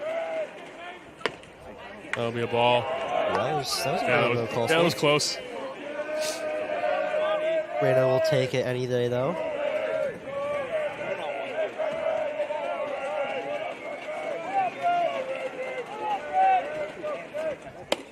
Could be another ball. I won. Owls dugout has been a lot. Like they've been active these past couple games. They've been in it, and you love to see the dugout like that. It means they are in it to win it. They will not back down. I agree. Ooh, big swing and a miss by You can Reyna. afford that. First strike out there. 2 balls, 1 strike.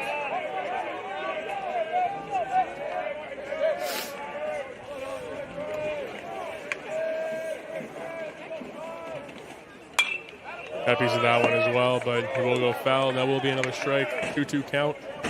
Owls doing a really good job of just staying alive every at bat and putting a barrel to ball. Owls, 6 runs, 4 through 5 innings, 10 hits. They've almost matched their run total to Farnese.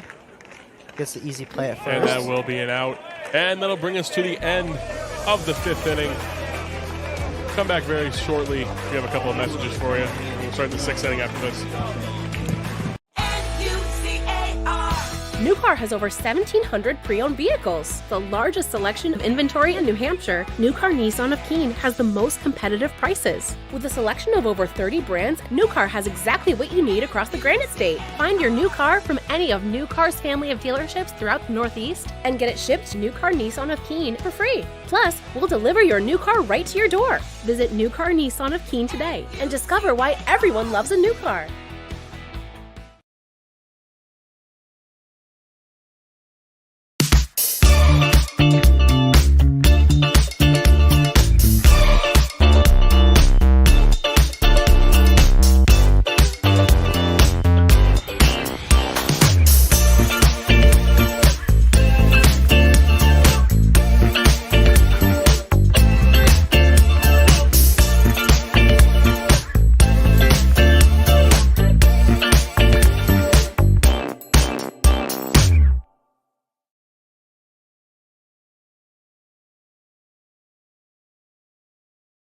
To Boston. Welcome back as we take a look at what's Caleb Pinter sighting as we keep going. Keene State currently leads this one 6-0. I'll tell you what, Cody, what are you seeing through this game? I'm seeing an amazing game played by Keene here. They are on their A game through and through, defense and offense. They're keeping alive in the batter's box on offense, and their defense is spectacular. Thomas has been putting out an amazing game. Did struggle at first a little bit, but has since just regrounded himself and started just pitching. Nothing to worry about and just focusing on the batter at home. Austin Burris right now is out there, hoping to get a hit. And then Boston, on the other hand, is struggling on both ends. I mean, yeah, their defense is doing pretty good. Swung at the dirt. Their defense has been doing pretty good. Did wane a little bit first inning, but since has been pretty good. Their bats, however, have been unalive. They've been struggling, but they're seeing the zone. They're putting barrel to ball and putting the ball in play. However, nothing's coming of it.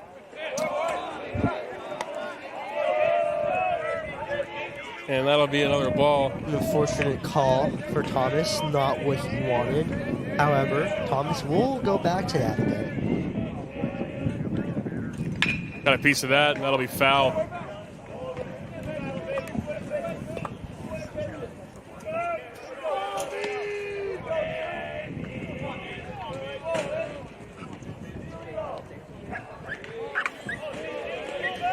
Austin Burris, 2-2 right now. Thomas with 83 pitches. Hopefully, gonna try to get himself through inning 6. Burris, and that'll be way out. 2 Ehlers. Makes Easy it look catch easy for Ehlers. Nice little blooper right into his glove. Didn't need to move much. Left fielder, number 7, Richard Williams. Williams up to bat now. Gonna try to produce something for Boston here.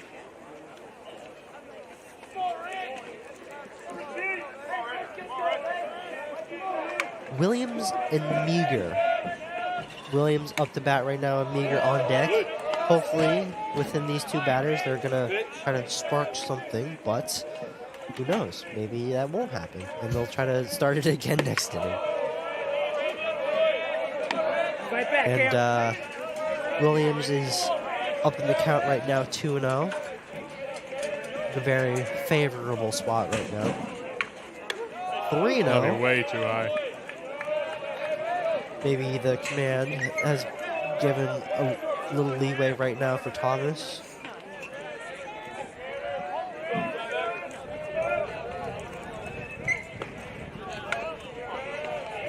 Thomas gonna pump a fastball right down the middle here. Oh! Now batting, catcher number 10, Mike Meager. And that'll bring up Meager. Williams gets on base for Boston, so there's fish on the pond for Boston in a while. Yeah, you get someone out there. So hopefully that with the guy out there, they can make this team come alive a little bit. Might be able to turn the double play. And they do not. Holds on to it a second. Maybe footing wasn't there. But Keene is able to get the lead runner out. Keep the damage to a minimum there. Keene does have 2 outs on Boston right now. So they're going to try to maybe get another ground out here. They'll bring in Elliott Miles. It's a piece of it. And they'll go into right field. And it will be caught, and that'll bring us to the end of the top of the 6th. We'll be back shortly for the bottom of the 6th after these messages.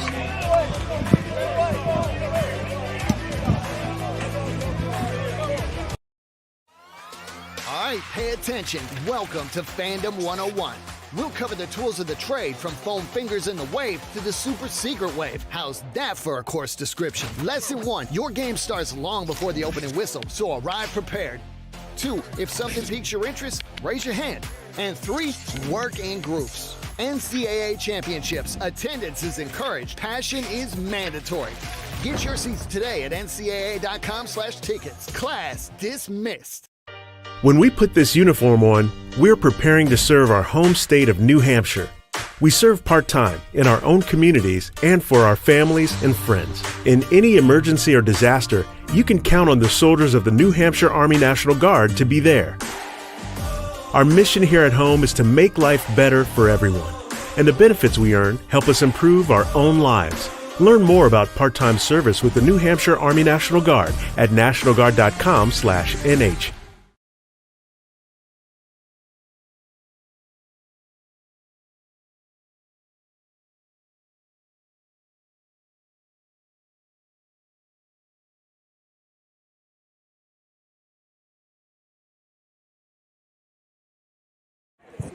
Welcome back.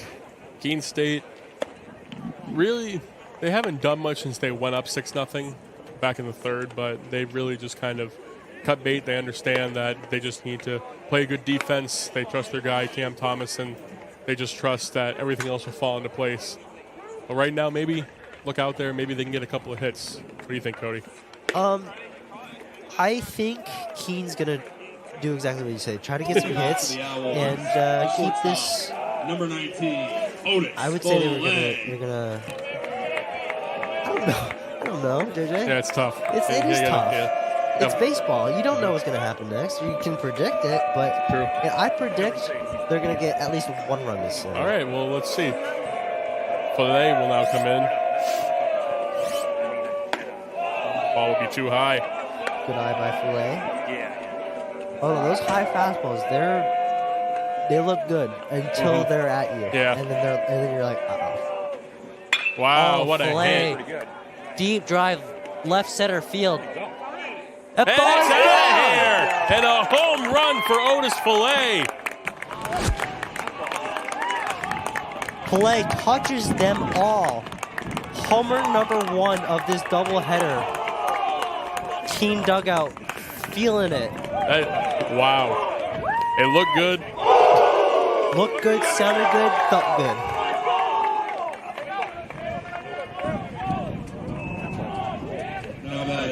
Hey, Cody, there's the run you were talking about. I don't know, man. Maybe I'm a fortune teller or something. Can you say it again? What? Maybe they'll get another home. Maybe they'll get another home run. Maybe they'll get another one. Just keep predicting. Double to a single to a homer. I don't know. Something like that. Something in between.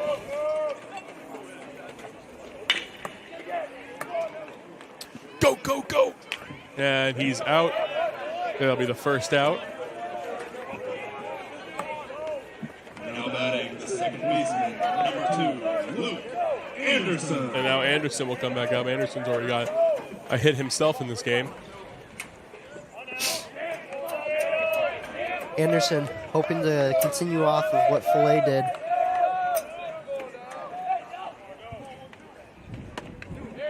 That'll be strike 1.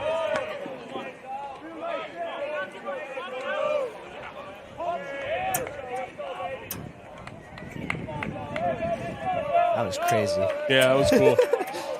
I say we're going to get a run and Filet just absolutely belts one. Cranks it. 7-0 lead now for the Owls. bottom of the 6th. You see that happen like on like MLB Network and everything. You're like, that's pretty weird. And then you get up to do it yourself, and you're like, do I have like special powers or something?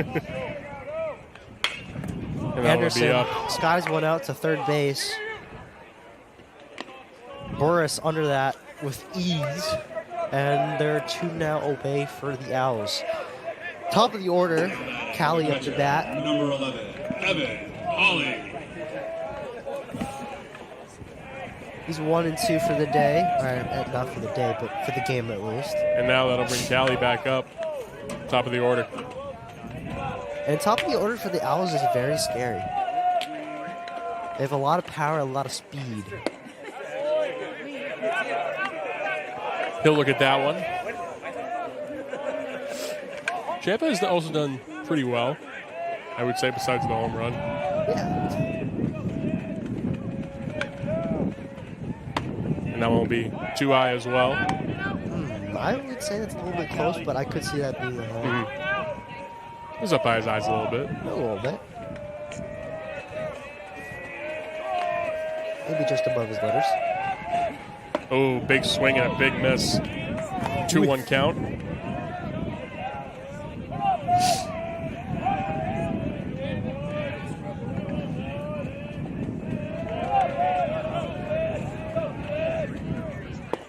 And that'll be another ball. Yeah. Good. Yeah. Good. Good eye. Good work for Callie here. Making a count favorable for himself. He will be having the green light here, so whatever Champa is throwing is probably most likely going to be a strike. So Callie does have the green light. Ooh. And there it is. A little bit of a tag and go for the catcher there. Maybe thought it was a full count. I think he did.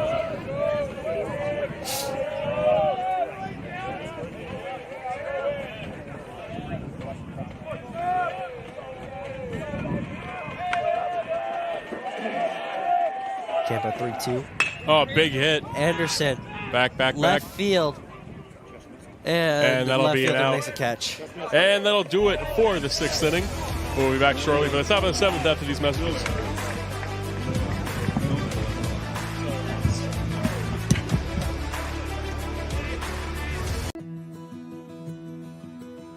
I remember writing in the 2nd grade that I wanted to be a teacher, and I always knew that I was going to be a teacher.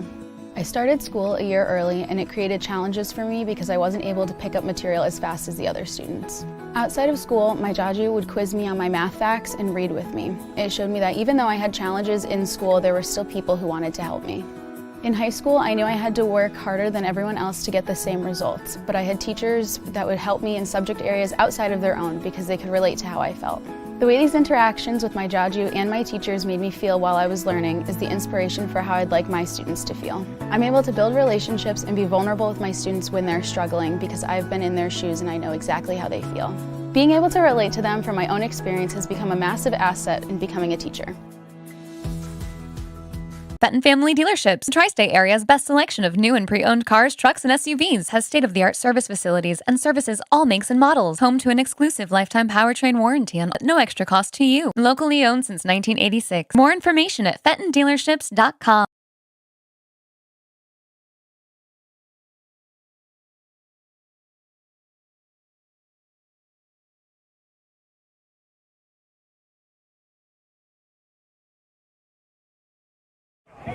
Welcome back.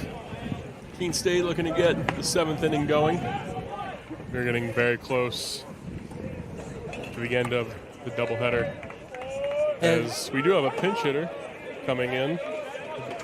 It'll be number 27, Connor Seeley. Who's he pitching for? Good question. I think he might be pitching for Miles. No, Miles was the last one. Oh, so Geyer. Yeah. He'll be pinch hitting for Geyer. Connor Seeley, sophomore from Malden, Mass. Takes strike one. Lefty.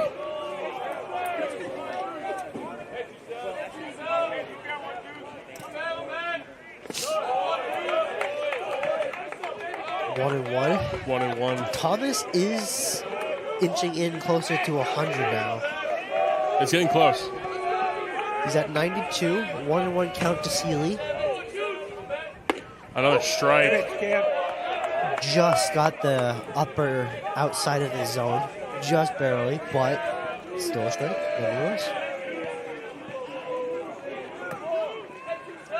Oh, and strike 3. Good off speed. Wow, and Seeley, we will see you later. I saw what you did there. Thank you. This is something I like to call low-hanging fruit.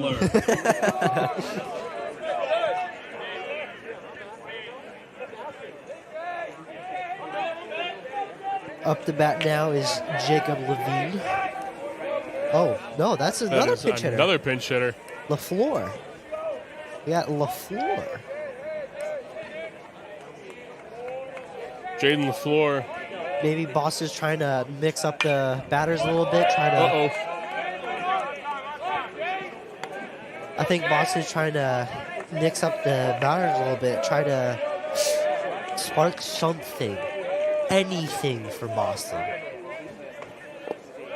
And that'll be at his feet. Because 2 pitch. Yeah, they're just kind of throwing stuff at the wall and hoping that it sticks with stuff at this point. And that's not a terrible idea. No, it's not a bad. With the way that today's been, you have 17 unanswered runs today from Keene State. Yeah, that's 17 is impressive. And strike 2 to LaFleur. LaFleur gonna try to keep it alive, extend his zone a little bit. Ooh. That could have been called either way, in my opinion. I think it was a little bit too low. You think so? Yeah. I don't know, man.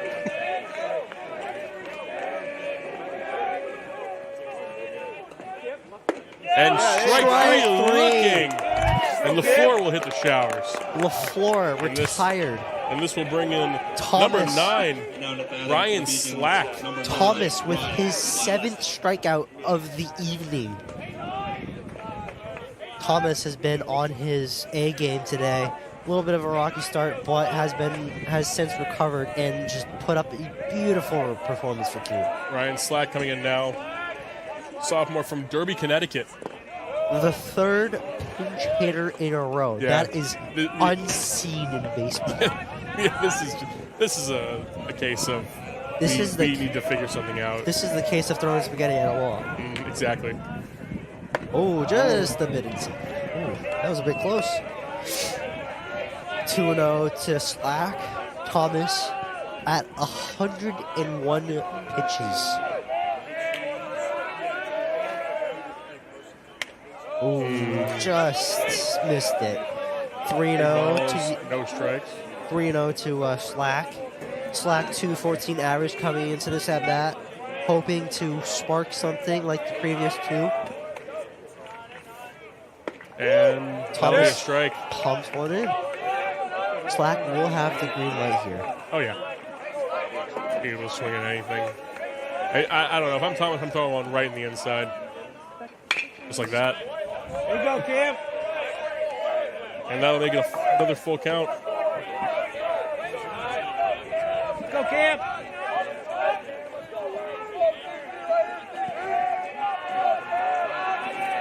Thomas is gonna at 104 pitches. Yeah, that's impressive. He's gonna throw an outside changeup here. Oh, just missed the strike zone there. That's tough. Thomas laughs that one off. Number 32, Derek Hawley. Good fight by Thomas and Slack there, but unfortunately one in Slack's favor. Now up is Derek Hawley. Another pinch hitter. He's from Portland Manor, New York. Number 4 in a row. Yeah. Wow. Get some of the other guys some shine. Just a little bit of spotlight. Yeah, just a little bit of shine. Thomas at 105, runner on first. Pitch outside to Hawley. Time. 106 pitches now for Thomas. No motion to the dugout. No motion to anywhere whatsoever. This is just going to be a mound meeting. Yeah, I was just going to say, you doing good? How's the arm? Is it numb yet? Like, No. his pitching 106 pitches it doesn't happen a lot. No, not that. It's not that frequent. I don't know. I'd be decide what to do now.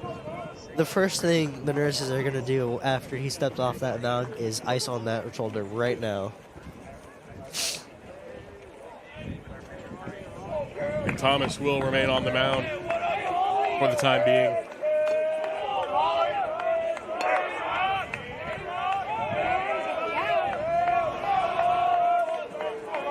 Thomas gonna try to keep runners off base here.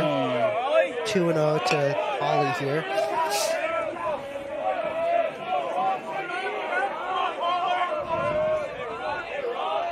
This might be Holly's first ever at bat. Thomas, I think he's tired.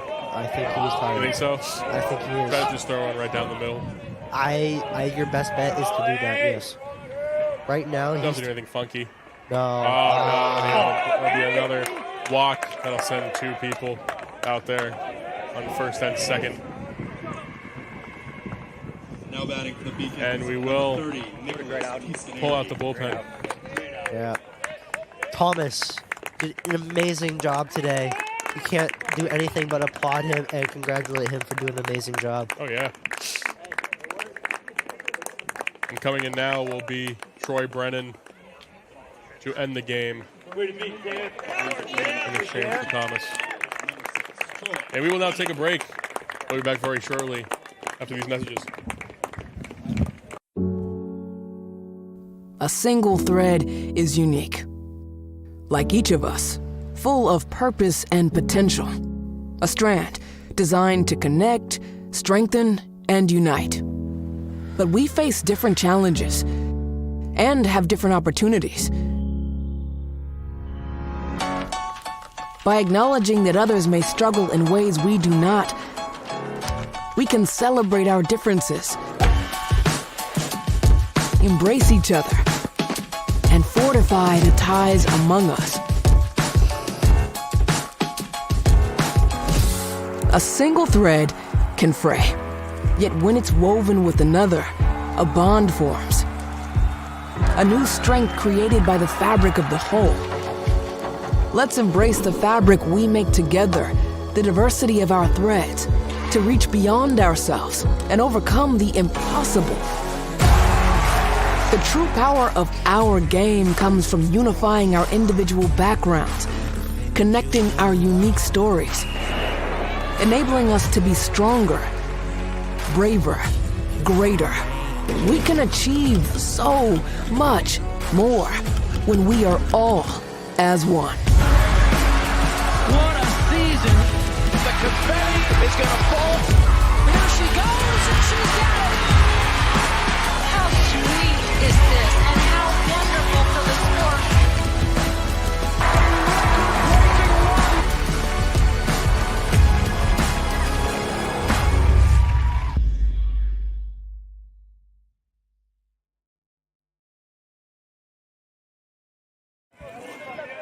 Welcome back as we take a look at another dog out there. That is Jeter.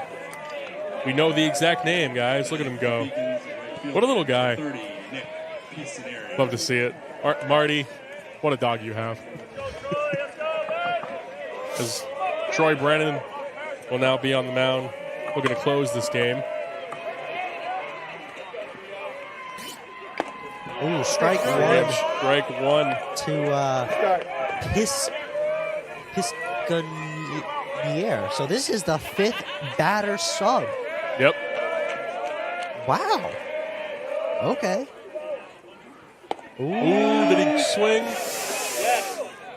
Oh. No. Yeah, no, I don't think he swung. I think he did. I don't know. He swung. He swung. It was close. Oh, apparently not. They didn't count it. Yeah, nice it's in there. At this point, I've just not even bothered looking at my scorecard because they're just subbing in players left and right. I think this should be Burris up the bat right now. I believe. Ooh. You thought about it. It's interesting. No, again. Oh, no. 2 balls, 2 strikes, 2 outs.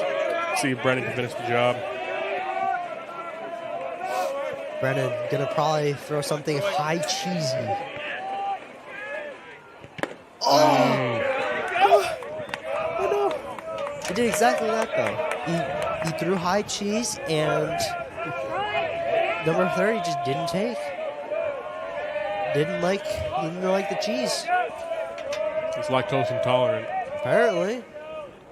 Oh, that's in the dirt. Runners. And the runners will advance. Advance even though they were going.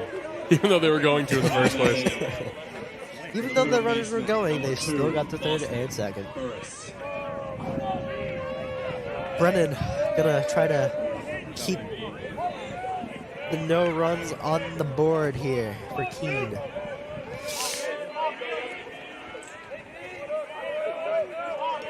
Coming up now is Boston Burris. Can we get some familiarity back in the lineup? That'll be a strike. Here we go. Come on. So that was Jimenez being swapped out, not Burris. Okay. Swapped out the top of the lineup. Interesting. Yeah, that you don't Top see of the that order. often. No, you don't. It's usually the back of the lineup that you get seen swapped out. That was a close one. Brendan attacking the strike zone, but not getting many calls. No. Brendan hoping to keep this a 7-0 game here with Burris at the plate. Oh, Burris takes strike 2. I don't even know why you're turning around at that point. Thought it was maybe a little bit more inside than he believed, but the ball turned out to be just a shy inside for where it could be a strike. Brennan, 1-2 count to Burris. Burris That'll be fouled. Foul, Keene dugout side. And we're going to do it again, run it back.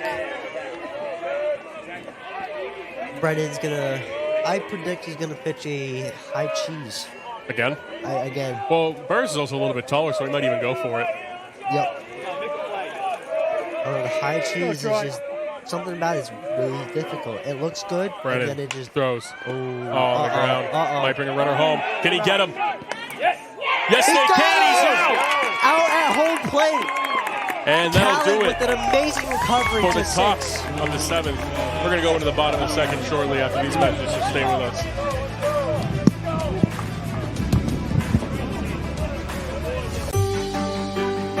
Comprehensive learning is being able to adapt to experiences and apply the things that I learned.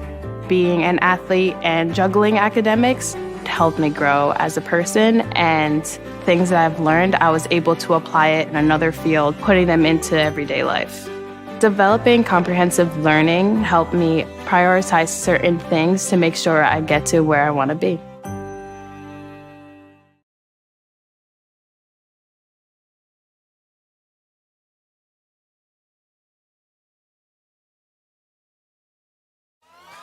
All right, pay attention. Welcome to Fandom 101. We'll cover the tools of the trade from foam fingers in the wave to the super secret wave. How's that for a course description? Lesson 1, your game starts long before the opening whistle, so arrive prepared. 2, if something piques your interest, raise your hand. And 3, work in groups. NCAA championships. Attendance is encouraged. Passion is mandatory. Get your seats today at ncaa.com/tickets. Class dismissed.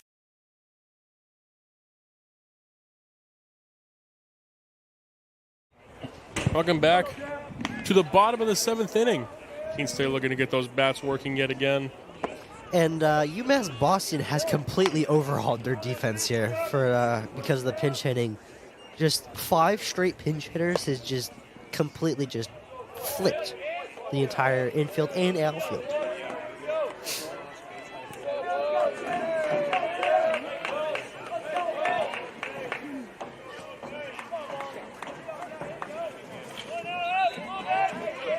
Leading off the Owls, the third baseman, number 12, Evan McHugh. And we'll start off with McHugh, who is going to be looking to get some runs in for Keene State.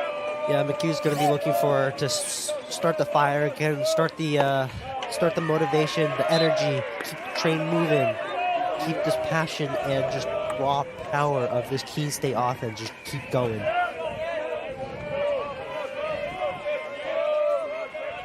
We have a lot of changes pretty much everywhere except for third base. Has all been switched out except for the pitcher as well. So UMass-Boston's plan of let's throw spaghetti at a wall and see if it sticks is just trying to, maybe they're just trying to get their young guys some shine, try to get the guys who maybe don't play as much time to play. McHugh with the drive up the middle. What a beautiful at-bat by McHugh there. Just a nice, easy line drive down the center. Couldn't ask for anything more from the leadoff guy. Now up to bat will be Ehlers. Has an amazing game so far. That's another thing. If Keene State is able to get the score above 10, able to stop it in the next inning, it will be another mercy rule 2 times in a row if they can get that done. Either way, not good either way for the Beacons. Not good.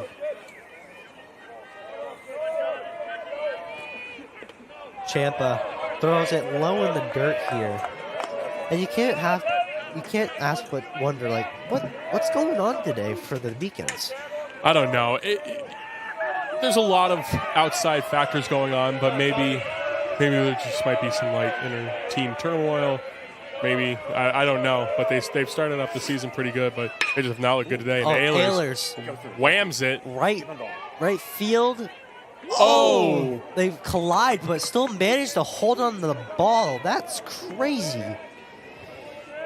Well, Boston, with a little bit of a mix-up there, does get the out. So that brings up to bat number 23, Chatfield, first baseman. Chatfield hoping to move McHugh along and hopefully get himself on to the base path.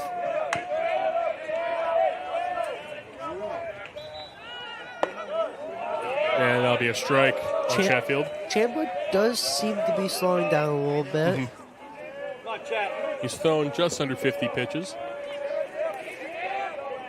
Keene is starting to see his pitches more and more. He'll throw it to first. McHugh back in with plenty of time. Chatfield, 0-1 on him. Ciampa gonna try to hopefully ground out into a double play here. That's what he's hoping for, or maybe just an easy out. But the ideal play for him here is a double play. Maybe that's the ideal play for them, but that is not the ideal play for Keene State. No, not at all.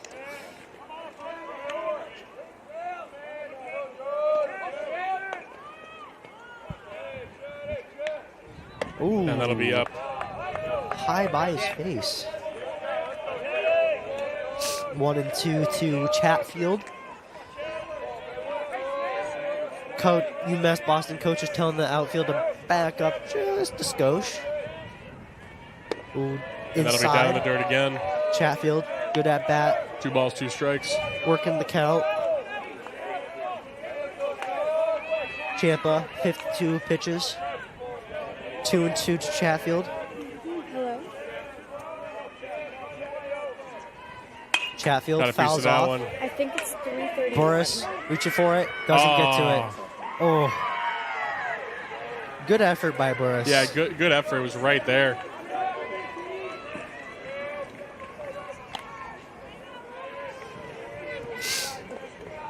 Ciampa, 53 pitches.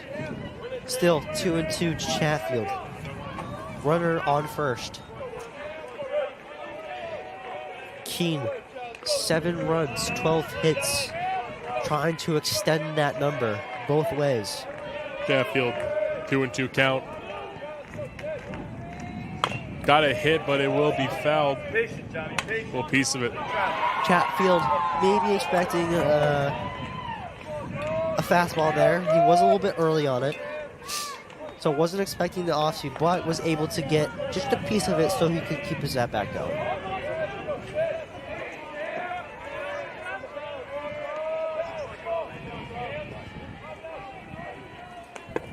And he'll see that one go down, and he's now a 3-2 count. JJ, guess what? It's a full count.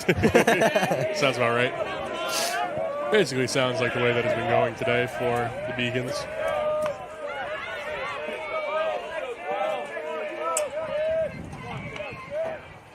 And that'll be walks another walk.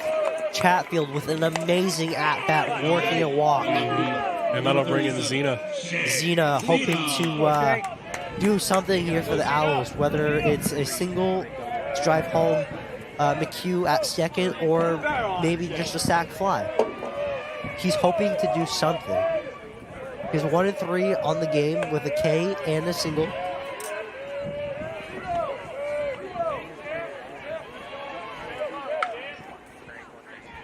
A little piece of that. Pops it up to Burris.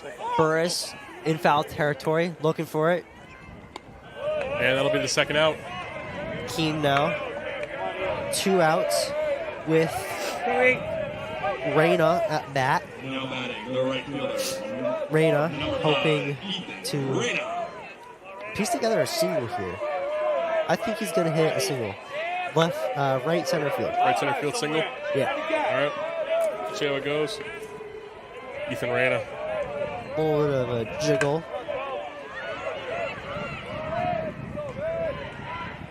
Oh, swung and missed. Reyna couldn't get a piece of that one.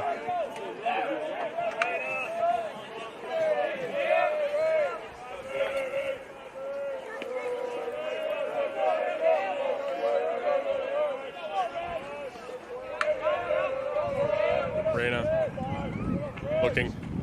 That'll be too far up. I don't know. Ciampa seems to be losing his command a little bit. He's punched a lot of high balls. It's either really high or really low. And then when he does throw a good pitch, it's like right down the middle.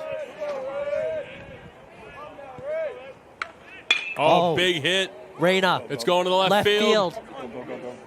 It's fair! And you know what that means? We're going to get 2 runners in. Reyna, double. And Reyna hits the double, and that'll send 2 guys home. Double RBI. It is now a 9-0 game, and Keene State in a really good position to be able to end this game on a high note. Are up 9-0 against UMass-Boston. Yep, after already being up 10-0 in the first game. I mean, it wasn't a single to right center field. No, it wasn't. But it was better. Still a hit. It was better. It was better. And Follet, who already has a home run of his own in this game, is back up to bat. Maybe hoping to finish off. Maybe he can get another one. Smash here. Nice little finishing prize for the home fans here on this doubleheader Drury day. Sees ball 1. Follet, as we said earlier, an amazing left field homer. Absolutely lit us on fire. Loved it. After I called we're going to get 1 run this inning.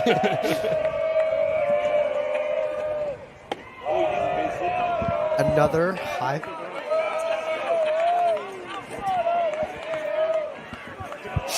Follet, 2-0. Probably doesn't have the green light here. No. Oh, got a piece of that one. 2 balls, 1 strike for Honestly, Follet. No, thinking about it, we're up 9. All of them have the green light. Oh yeah. No matter what. Well, that's also the thing. You have a chance to actually end the game here if Keene State's able to get 1 more guy in. You go up 10-0 again, and that is another mercy rule. 2 games in a row, and this one actually ends quicker than the last one. That ended up being 8 innings, and this one would be 7 if they were able to get it here. Oh, he takes a look at that one. That was a good eye. Follet with a nice take. Now the count is 3-1. Follet is just making that batter's box his own. That plate is his. The zone. Follet he sees it. Facing a 3-1 count.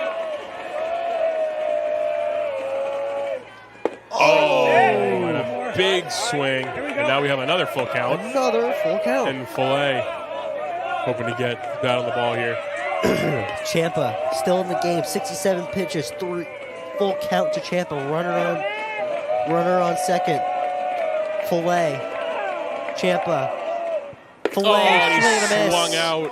And that'll do it. Gets out of the inning. For the end of the 7th inning. And we'll be back shortly after these messages for the start of the 8th. All right, pay attention. Welcome to Fandom 101. We'll cover the tools of the trade from foam fingers in the wave to the super secret wave. How's that for a course description? Lesson 1, your game starts long before the opening whistle, so arrive prepared. 2, if something piques your interest, raise your hand. And 3, work in groups. NCAA championships, attendance is encouraged, passion is mandatory. Get your seats today at ncaa.com/tickets. Class dismissed. When we put this uniform on, we're preparing to serve our home state of New Hampshire. We serve part-time in our own communities and for our families and friends. In any emergency or disaster, you can count on the soldiers of the New Hampshire Army National Guard to be there.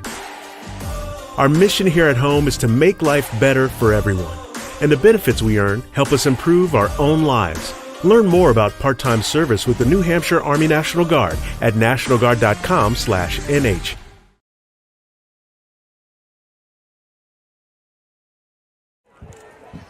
And now the start of the 8th inning is upon us. Brennan will get ready on the mound. Keene State leads this one 9-0 at the top of the 8th. 9-0, 13 hits.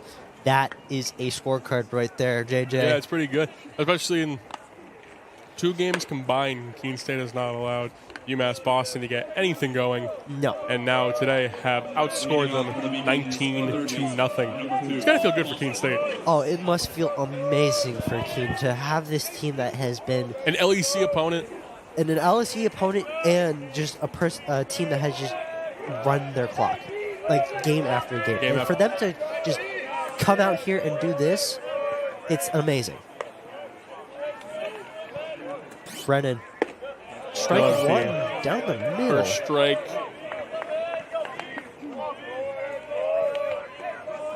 Boston Burris at the plate. He's like the only non-pinched hit batter. Got a hit there. Oh! I believe that would be an error. Yeah, error. Error at second. Maybe the hop there was unfortunate. Number 17. Burkett Schneider comes into the game now. Another pinch hitter for UMass-Boston. Lefty. Another lefty. Big swing and a miss. Boston, again, spaghetti to the wall. Hoping for anything to get this offense going. And that one will be too high. It may be late, but it's never too late to get something going. 1-1 right now for Brennan.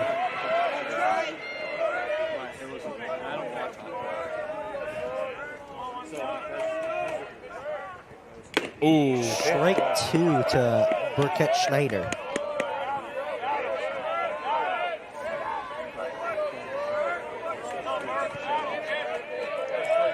One and 2 count. Brennan hoping to put Burkett Schneider away. That'll be a little bit too high. Just a bit high. 2-2 count. I think Brennan liked that spot, except Burkett Schneider did not.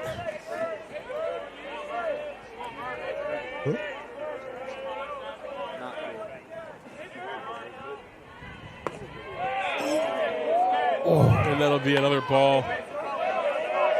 Close one. Close.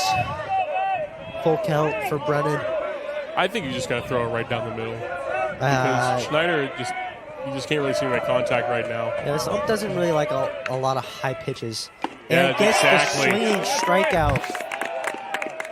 Brennan must feel great about that. His first strikeout of the game. And that's what I mean, because like with that, like you never really want to throw it right down the middle for any reason. But why'd you say throw it down the middle? Then? But it worked. That's what I mean, because like that's just the type of hitter you like throwing it down the middle. Do you think Schneider was thinking maybe like an off-speed pitch? No, I think. Whoa! And that'll be a base hit. And the UMass-Boston gets their first hit of the game, which now sadly ends Keene's no-hitter. It's unfortunate, but we were trying not to say anything for the longest time. We still have a shutout hoping going. and praying. We still have a shutout going on right now. This will be the second shutout in a row if Keene State can hang on to it.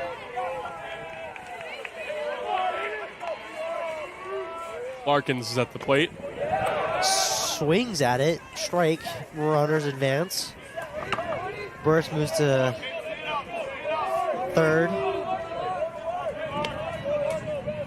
Now, Boston has both runners in scoring position now. What do you think Larkin's mindset is at home? I don't know. I would have to say that you just kind of want to make contact with the ball. You just want to do anything. There shouldn't be really any game plan. You go down 10-0 in the first game, 9-0 in the next game, then you just kind of take the playbook. Just throw it out. And he's out. They get the out at first. But Boston gets their first run of both games. Now the game is now 9-1. Keene State still with a big lead, but you may have wanted to see like the perfect close we're all looking for, but in the end, Keene State still up a lot. Got 2 outs. Hopefully Brennan can just put these guys away.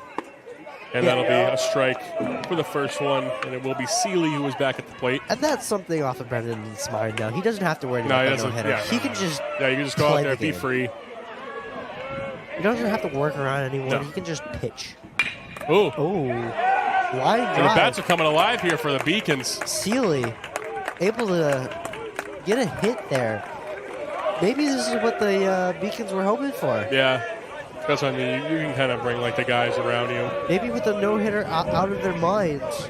Yeah, they can just kind of they can actually focus on playing the game.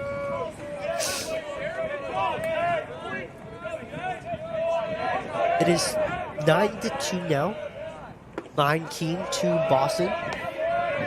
However, Boston still has a long way to claw back here. It'll be LaFleur. We'll be at the plate again. Oh, one Elliott straight looking. A nice little curveball, it seems, to drop right at the top of the strike zone.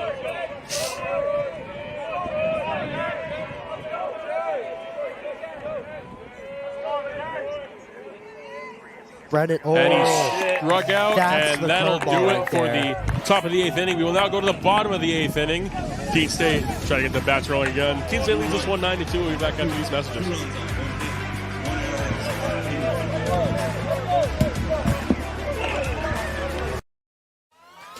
All right, pay attention. Welcome to Fandom 101.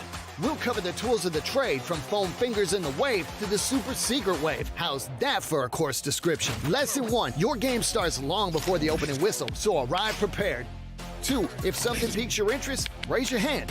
And 3, work in groups. NCAA championships, attendance is encouraged, passion is mandatory. Get your seats today at ncaa.com/tickets. Class dismissed. Welcome to Hurt Skirt or Just Hurt. Our first contestant is suffering from knee pain from a recent running incident. What do we think, audience? Hurt Skirt or Just Hurt? Why not try Hurt Skirt? Make your recovery hassle-free with Hurt Skirt, a patent-pending, stretch-to-fit, hot-cold therapeutic sleeve, proven to stay cold longer and still remain completely mobile. Drop the ice, skirt the hurt.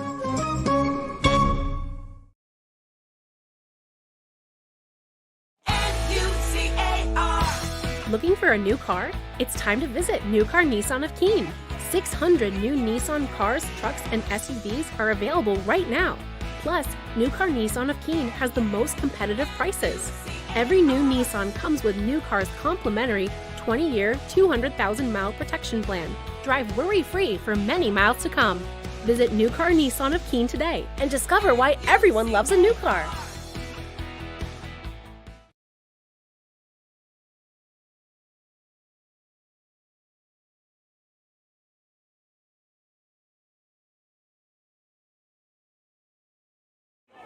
We have a pitching change, folks. Oh, Caleb pitcher sighting. We have a pitching change, folks. Angelo Centrone is now coming into the game, right-handed pitcher. Sophomore from Bethel, Connecticut.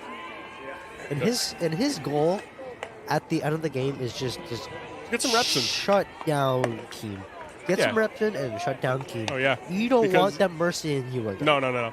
That's the thing. If you can leave this game, like, even if maybe they score a couple times, like next time, but Keene State hopefully not relinquishing the lead, you could just get some of the younger guys out there, some spin, get some shine, and Centrone will now come in. This is the 7th pitcher we've seen today from UMass-Boston. That's a lot. And I believe Verano is going to start us off for the bottom of the 8 here for Keene. Yes, Centrone is looking forward to just trying down Keene, get some reps in, and just finish the day and go home, recalibrate, go back out the next game. Because this has been a very tough series for Boston, it seemed like. And especially for a team that we've lost to for 11 years, for this to happen to them, it must be demoralizing. Yeah, but maybe like the personnel isn't exactly what it used to be. But like either way, this is a team that has looked very good throughout the regular season so far. This is a team that had a much better record than us in the LEC and in the regular season for other teams. But overall, it's very interesting the way that the two games have gone today in favor of what you thought you were going to see from these two teams. But now Verano will come in. But you must think as a Keene fan, this must be like, oh yeah, this is awesome. This is like the heavens light is shining upon us today. Even though it's like dark and gloomy, the light it's shining on us. Verano takes ball 1 from Centrone. Oh, and Verano got a piece of it. That's going to go right to second base, and he will be out at first. Seems like Centrone had to dive out of the way a little bit Second there. baseman, number 2, Luke Anderson. Not Verano. Verano was retired, and now Anderson is up to bat. Anderson has had some good plays this game, too. Has some very good plays. Going into this at bat, he's average of 253.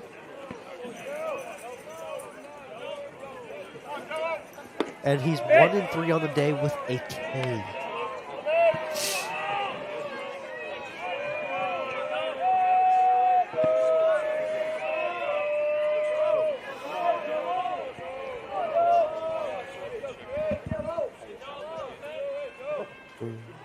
Anderson will look at the second one. It'll be a ball.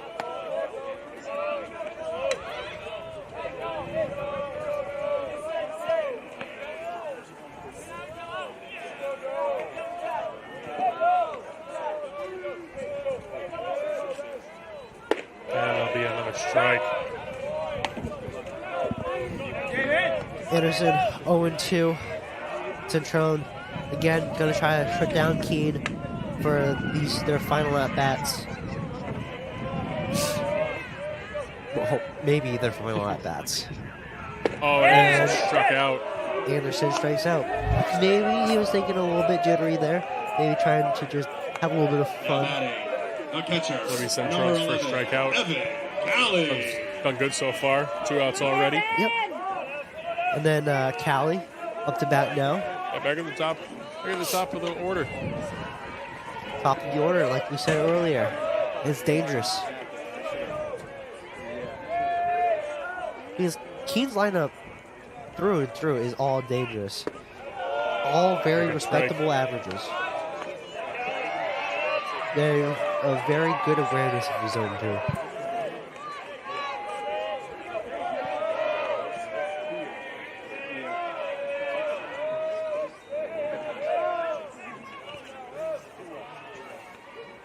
Ooh, big swing. Big swing and a miss there. 0-2 for the pitch count. Centrone, a masterclass so far through this inning. Callie, 0-2. Hoping he can produce something here. Maybe get the bats going. Oh, and that will be a hit over to second. And they do get the out. And that'll do it for the bottom of the 8th. We'll be back to the top of the 9th, and hopefully Keene State can close this one out right after this.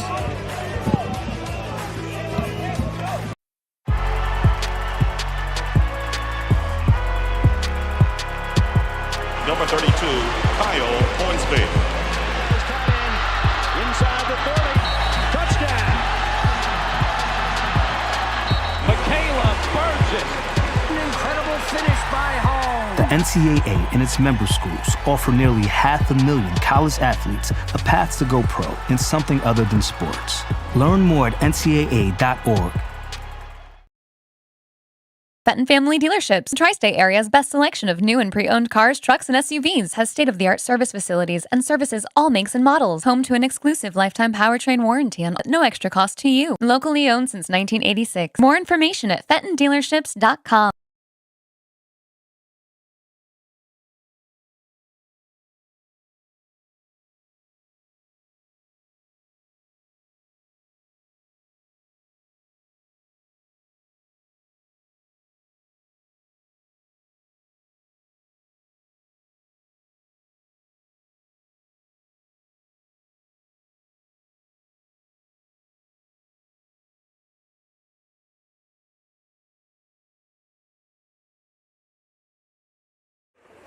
And we have a new pitcher for the Owls right now.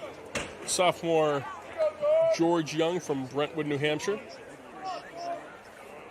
He is now looking to close this game for the Owls. Hopefully get out of this one unscathed. Because if the Owls do not allow more than 7 runs in this top of this 9th inning, then they will win the game, for those of you who don't know who baseball work like me. And it will allow Keene to not only shut down one of their biggest opponents, but complete the sweep. Complete the sweep. That'd be nice for the way the stuff for Keene State's been going. It'll be a good morale booster. Oh, yeah.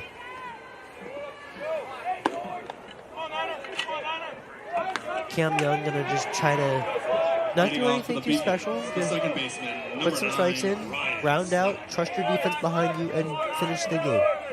Don't do anything special, and just focus on the batter at home. Coming up first will be Ryan Slack.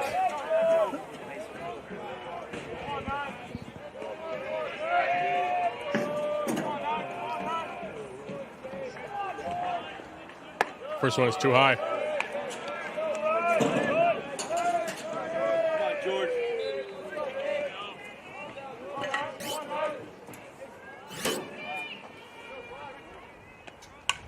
It's a good pitch. Young able to get his first strike of the day.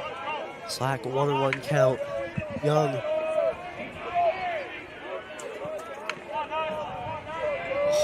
Young's probably going to pitch it outside. Oh. And that'll be another strike on the inside. Inside fastball, okay. Now he's going to go outside off speed. You know what? You've been like semi-accurate with these today, so let's see it. You said outside. Outside off speed. That was a hit by pitch. That was inside hit by pitch. Like you said, I'm semi-accurate. Yeah, no, I said. Oh boy. Hopefully Cam doesn't. Hopefully Cam doesn't get in his head about that. Holly is back up.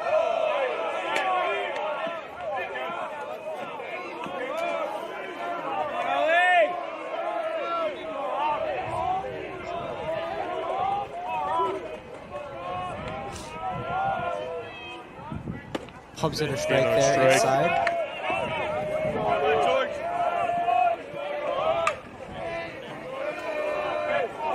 Top of the 9th here at Owl Athletic Complex. Keene 9, UMass-Boston 2. Up to bat is Holly, pitcher Young. Ooh, nice strike.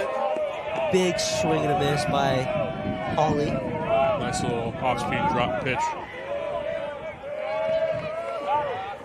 UMass has a runner on the base path right now, so they do have something going. Fouled off. Stay alive.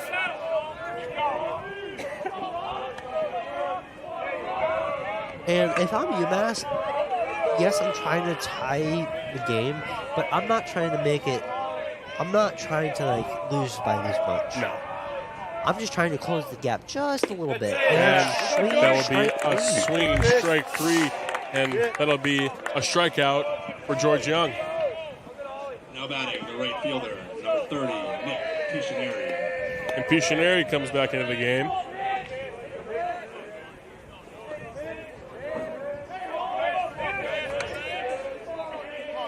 Pictionary reached base on a walk, takes strike 1.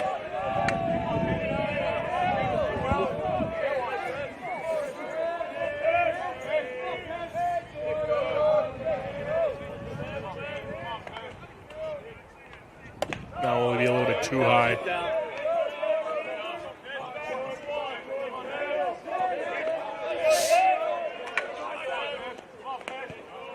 I'm gonna ground out into third here. I'm calling it. Ooh. And the other bloop in the right field. You've been off. You've been off these last couple of times, Cody. I gotta do some sort of like voodoo. Yeah, you gotta figure it out. Voodoo dance that all baseball players do or something. I don't know. Ever since Filet hit that homer, it's just not been you off. used up all your luck in one time. I don't know, man.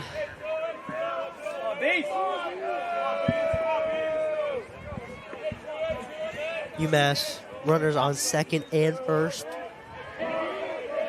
Burris, the That'll be strike 1. Strike 1. Burris 0-3 on the game. Has reached base on a walk. Boston does only have 1 out, so they do have some room to wiggle. Not a lot, but not just a ton. enough. Just enough to start something if they wanted to.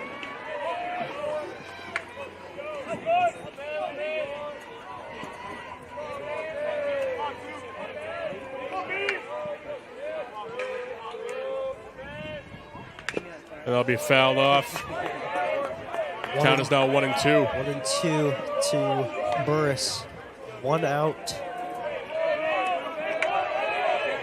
Young, 15 pitches through this inning so far. 4 batters faced. Hey, George. George, what do you say here?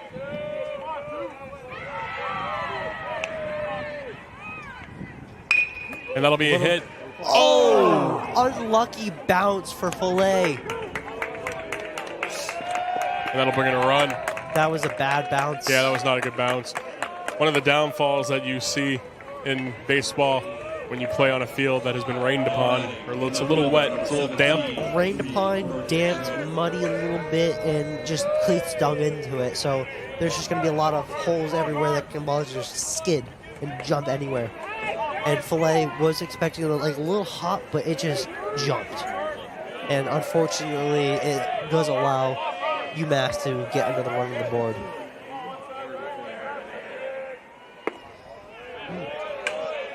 Ball could be a first ball.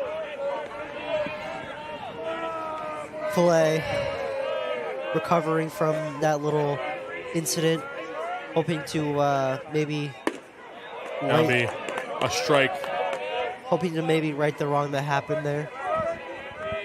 Young has looked good at the pitching mound so far. Yeah, a little bad pitch here and there, and a little bit of unfortunate happenings in the field, but so far he's looking pretty good. Well, some lefty on lefty action right now. You don't see that often, but this Boston team seems to have a lot of lefties.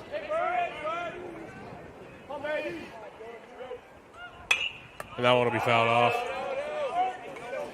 2-2 count. 2-2 count. Young to Burkett Schneider. Schneider hoping to keep alive, keep this game going. Hoping to not hit into the double play here.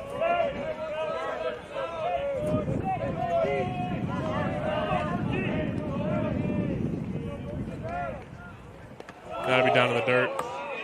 That will extend a runner forward. And make the count full. Yep. Young seems to be trying to do a little bit more than maybe he should be, but I believe in him.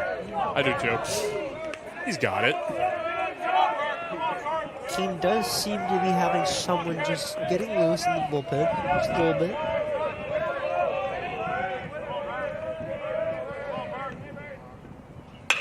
Nice hit. No one's going to be there to greet it either. Oh, no. And that makes the score now 9-4 in Keene State's favor. Now batting the catcher, number 37, Cole Sullivan. Basalian up the bat now for UMass-Boston, hoping to keep this little rally going, this 9-inning rally. Hoping to right the wrong that happened the past 2 games. Take strike 1. It has been very interesting to see these guys who hadn't played most of the game are just clawing their way back just for helping UMass. out so much.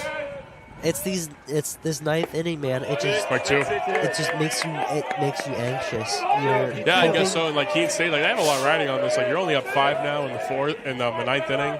You're hoping to just get off the field, go home, take a shower, get clean, go eat dinner, and then this happens, and you're like, oh, we got another hit. Oh, it was over the head. Oh no, that might bring home 2 runners, and it only does bring home 1. UMass clawing their way back through this It is now somehow. 9-5. Number 20, Hayden Larkins. Cam Young not doing a terrible job at the mound, but just having unfortunate luck with where the ball is being placed. Now they're going to have a little mound meeting. Yeah, they're going to try to just make sure Cam's okay. Just make him remember that. Focus at home. Don't worry about anything else. Because if you allow the third and first baseman to get in your head, it's trouble.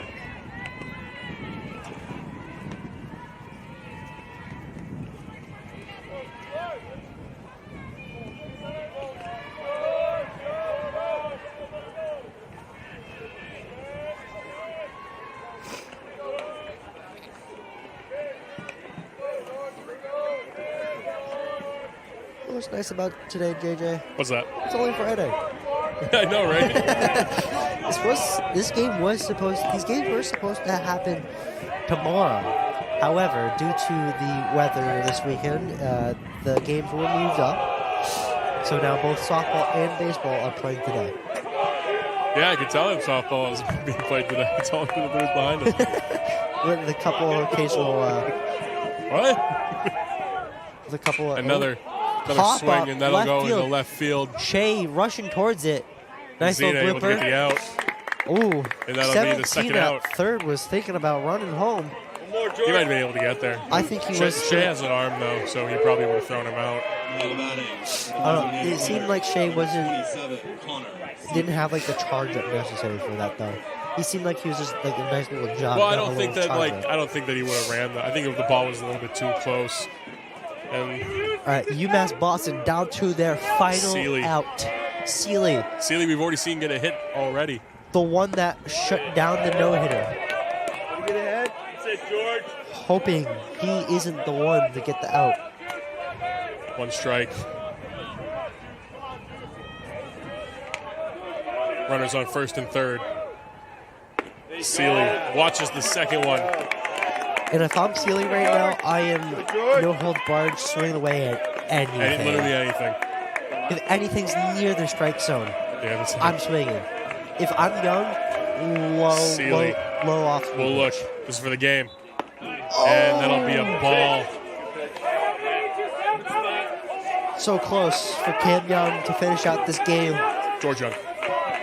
Not bad. George Young, not bad. You're good. I don't know why I said Cam Young. Hey, it's Friday. It is Friday. In the weekend mentality. Seeley. Oh, no, watch that one, too. George, 31 pitches through this inning. Runners at third and first. 2-2 count to Seeley. 2 outs for UMass-Boston. Is this George the pitch? Young throws it. And he fouls it off. Fouls it off. Seeley stays alive.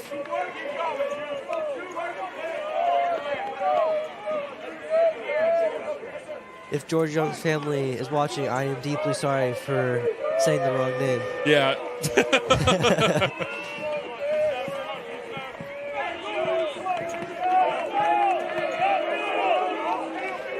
Coach is telling me outfield the backup just skosh. This could be it. Young tosses Seeley there. And strike three, watches it, and that will be the game. Keene State will win this one 9-5. They beat UMass-Boston both times. For the sweep. For the sweep. And that'll do it for today's game. Be sure to join us back here shortly where we have a chat with a couple of the Keene State Owls as well as head coach Justin Blood. Thank you for joining us, and we will see you very shortly.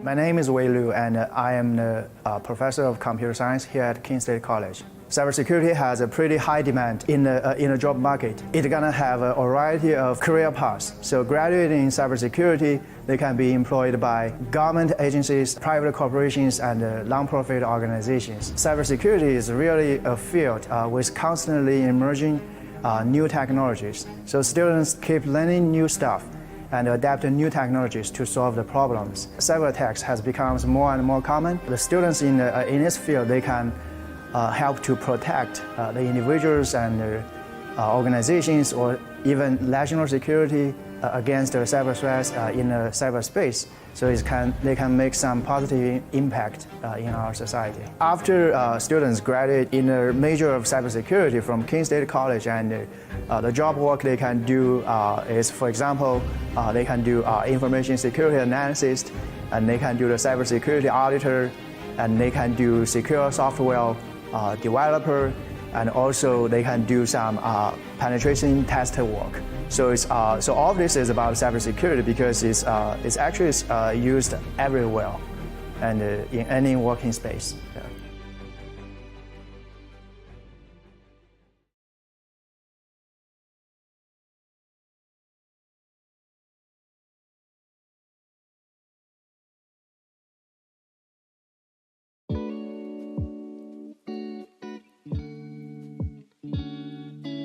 I'm very ambitious. I like to push myself to do the best that I can possibly do, and I would say that I'm a very outgoing person, and I definitely like to think outside of the box and meet new people and kind of push my own boundaries. I'm involved in student government, pre-law society. I've been an orientation leader, a community assistant. I'm involved in Greek life. I was involved in the Pan-Hellenic Council and some other organizations as well. I would say that I would connect being ambitious with the amount of involvement that I pursue. I'm someone that likes to be really busy, and the unique part of being a student at Keene State College is I've had the opportunity to be part of so many organizations. It's been a really incredible experience. I chose to get involved in all those different areas on campus because it's helped me become a better student. I think when you're really involved in your community and you're an involved student, you're able to become more interested in what you're learning about in class and make better connections with the students that are in class with you. The ways that I have made an impact on campus is that I've started some diversity, equity, and inclusion initiatives. I was the first Vice President of Equity and Belonging for Delta Phi Epsilon and the first Vice President of Equity and Diversity for the Pan-Hellenic Council. So being able to spearhead those two positions and start some new activity on campus has been a really wonderful experience. I would say I'm personally passionate about many different human rights issues, specifically in Latin America. My family is from Latin America, so I firsthand have been able to experience some things that are going on in Latin America that I was not able to fully learn about and research until I came to college. Coming to Keene State College, I've learned that I love learning about issues that are happening across the world, and it's an opportunity that I was not able to have in high school, as well as the opportunity to learn about topics that are happening not only in the United States, from professors that have experience in other countries around the world, which is a very unique experience. This past summer, I did the Washington Center internship through the Global Education Office, and I was able to spend a semester in Washington, D.C., and I worked for the Hispanic Association on Corporate Responsibility, where I created diversity, equity, and inclusion training for Fortune 500 companies. That was an absolutely amazing experience. I got to learn more about my passion about diversity, equity, and inclusion, and education as well, which is a topic that's really intertwined with Holocaust and genocide studies. And I also got to spend time to do research into topics that I'm interested in, which is something that's very unique about the Holocaust and genocide studies program.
So when I ask students why Keene State, the students say unanimously it's the sense of community.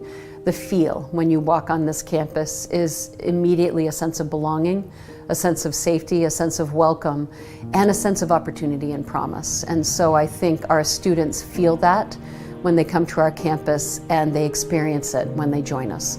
Why students choose this campus is the sense and feel, and also the opportunity and the promise of that opportunity for them when they're making the decision. And why they stay is that we deliver on that promise. We have students from urban environments, from rural environments, and when they come to Keene State in those first weeks of forming a new community, they bring all of those experiences together to create a better Keene State. It's a campus small enough to feel a sense of recognition and identity, and a campus big enough to feel part of something bigger than yourself. This isn't a passive experience, so please get engaged, find a club, make a new group of friends, get involved in a recreational sport activity, in an intramural sport, get involved in a creative performance, go see a show, be a part of this community and squeeze everything you can out of Keene State. And if you do that, I am confident you will have an exceptional experience and your life will be changed as a result of it.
A single thread is unique.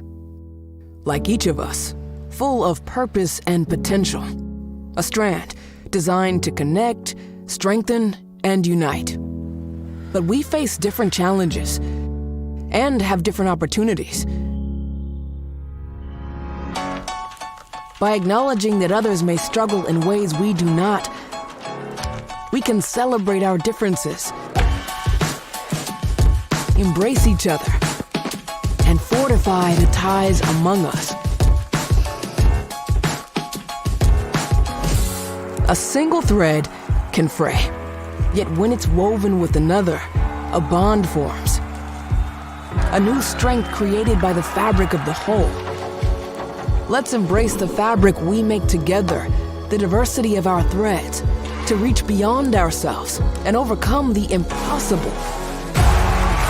The true power of our game comes from unifying our individual backgrounds, connecting our unique stories, enabling us to be stronger, braver, greater. We can achieve so much more when we are all as one. What a season. The confetti is going to fall. And there she goes, and she's got it.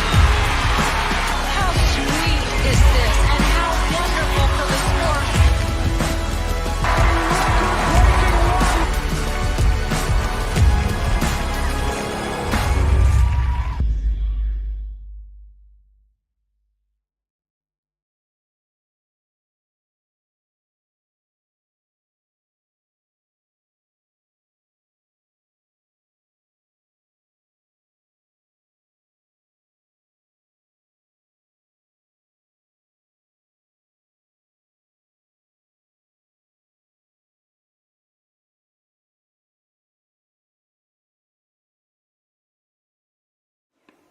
We're standing here now with Jake Yakum, pitcher from the first game. So, 8 innings, 4 hits, and no runs today. What was really working for you?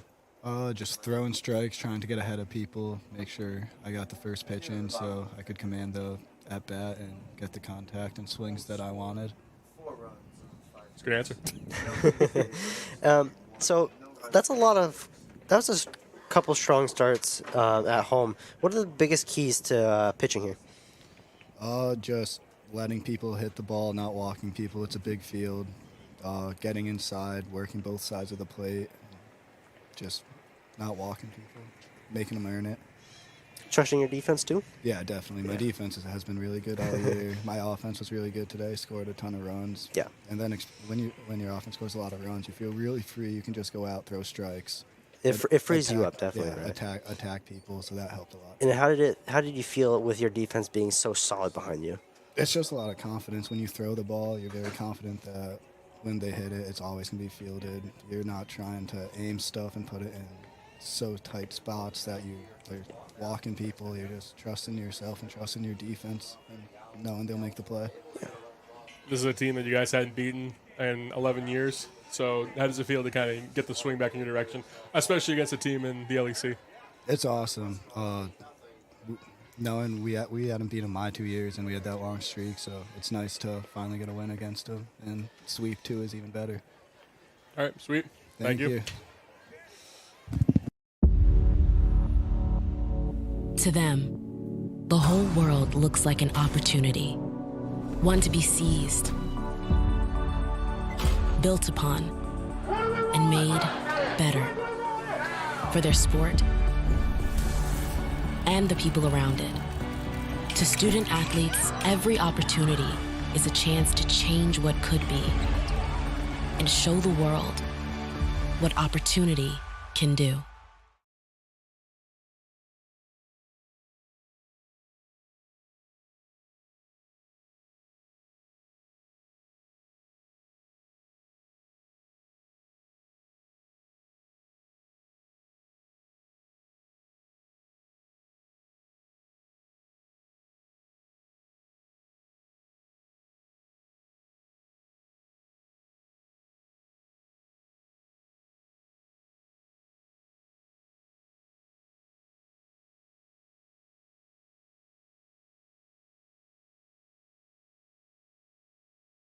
Fenton Family Dealerships, Tri-State Area's best selection of new and pre-owned cars, trucks, and SUVs, has state-of-the-art service facilities and services all makes and models. Home to an exclusive lifetime powertrain warranty at no extra cost to you. Locally owned since 1986. More information at fentondealerships.com.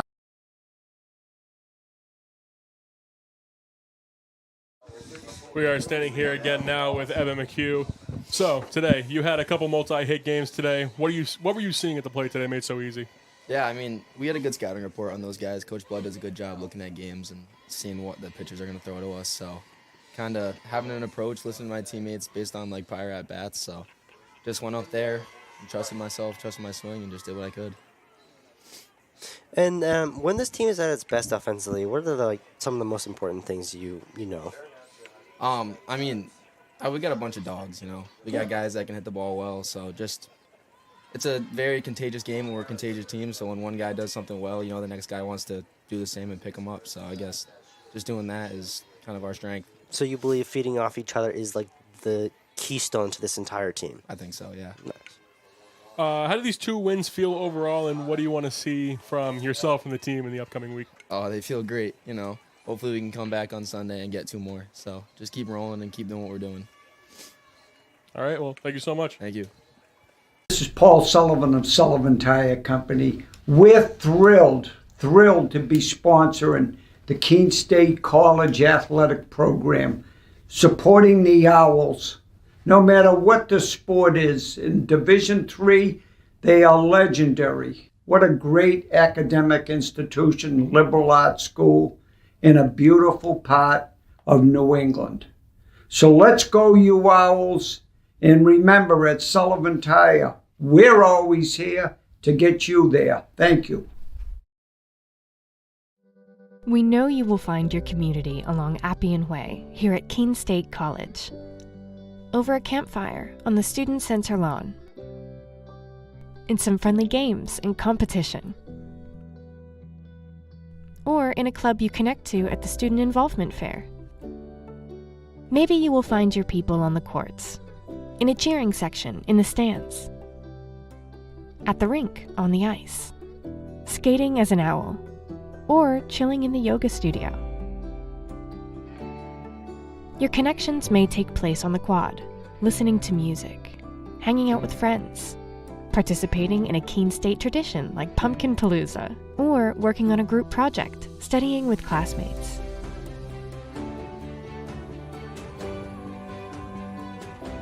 Maybe your talents will bring you together with your community on one of our stages, in the main theater, or the recital hall at the Red Fern Arts Center. For us, community is all about the people you meet and the connections you make. At Keene State, our community is really about you.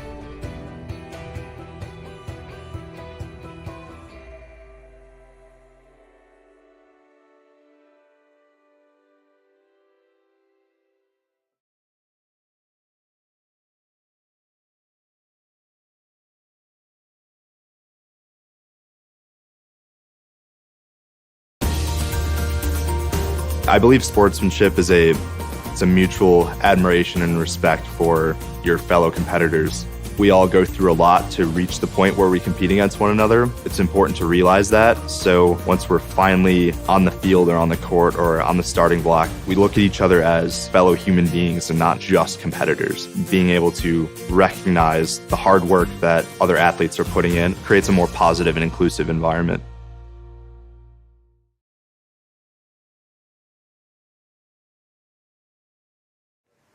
We are sitting here one last time with Coach Blood. So, Coach, long losing streak against them and a losing streak entering today this season. So, how important was it to get these 2 wins today? Very important for many reasons. You know, we've been kind of scuffling along throughout most of the season and have been looking for a day where we can play a complete, doubleheader and feel really good about our effort. And I went back and forth about whether or not I wanted to tell these guys that UMass-Boston had beat us 20 straight times. And I said, whatever, heck with it. I told them at the end of practice yesterday, and, they responded very, very well today. It always starts on the mound. Yakum was great, and then I thought Cam Thomas, even though he didn't have his best command early, settled in really well and did a great job. And then offensively, there are too many guys to mention. I thought we had some of our best at-bats of the year and put some bunts down and applied a bunch of pressure to them, stole a couple bags. I'm pretty sure they lead the league in stolen bases, and I don't think we gave up a stolen bag today. So really, really happy, pretty complete effort out of these guys. Nice. And so how do you evaluate your starting pitchers today, and what were some of the keys there? I evaluate them. I would say that they did a great job. They gave us everything we needed from them. They gave us length and kept these guys off balance. They made some loud outs too. Baseball's a funny sport. We were at East Con the other day, and they probably had 7 or 8 hits that just kind of nubbed in and blooped in and worked their way through the holes. And today, UMass-Boston hit some balls on the screws that were out. So that's just the way the game works. But Yak has been so good for us and just so efficient. We were joking about whether or not we wanted to just start him in game 2. He only threw like 65 pitches or something. So, he was great. And then Cam, like I said, he didn't have his best command early, but settled in the second, third, fourth, fifth inning, and had a no-hitter or didn't give up a hit today. So he did a great job for us too. Yeah. So you talk about some of the offense that you said it was some of your best offense. What are some things that you look at that you're really proud of that they did on the offensive side today? I think all the different components of the game. So we were able to move some runners over, 2-out hits, getting the sacks down. Those are things that at times this year we haven't executed. So I just thought we had big at-bats when we needed. We extended when we had a chance to. We put ourselves in a position to extend with some, unselfish at-bats. And, I just was really happy with our efforts at the plate today for sure. And UMass-Boston's got some good arms. They always have tough arms, and it's even better to have some really good at-bats against some of the league's best guys. Nice. And so you guys have a quick turnaround Sunday. What are your thoughts on playing WestCon that day? Well, we're happy to be playing some more baseball. We got a turf field secured for Sunday, and looking forward to getting out there and playing a few more conference games. I think as it stands now, we have 2, 3, 4, 5, 6. We have 6 more straight conference games right now. So we're in all conference, I'm going to go to work tomorrow on the scout for them. I've been mostly focused on UMass-Boston, but we're going to give the guys off tomorrow. They were out here pulling the tarp at 8 a.m. this morning, dumping it, putting it back on. And so give them a little bit of time to get some legs under them and then get after it on Sunday. Coach, thank you so much. Thank you, guys. Good luck. Appreciate you. Thank you so much. Thank you. This is Paul Sullivan of Sullivan Tire Company. We're thrilled to be sponsoring the Keene State College Athletic Program, supporting the Owls. No matter what the sport is, in Division III, they are legendary. What a great academic institution, liberal arts school, in a beautiful part of New England. So let's go, you Owls. And remember, at Sullivan Tire, we're always here to get you there. Thank you. Fenton Family Dealerships, Tri-State Area's best selection of new and pre-owned cars, trucks, and SUVs, has state-of-the-art service facilities and services all makes and models. Home to an exclusive lifetime powertrain warranty on no extra cost to you. Locally owned since 1986. More information at fentondealerships.com.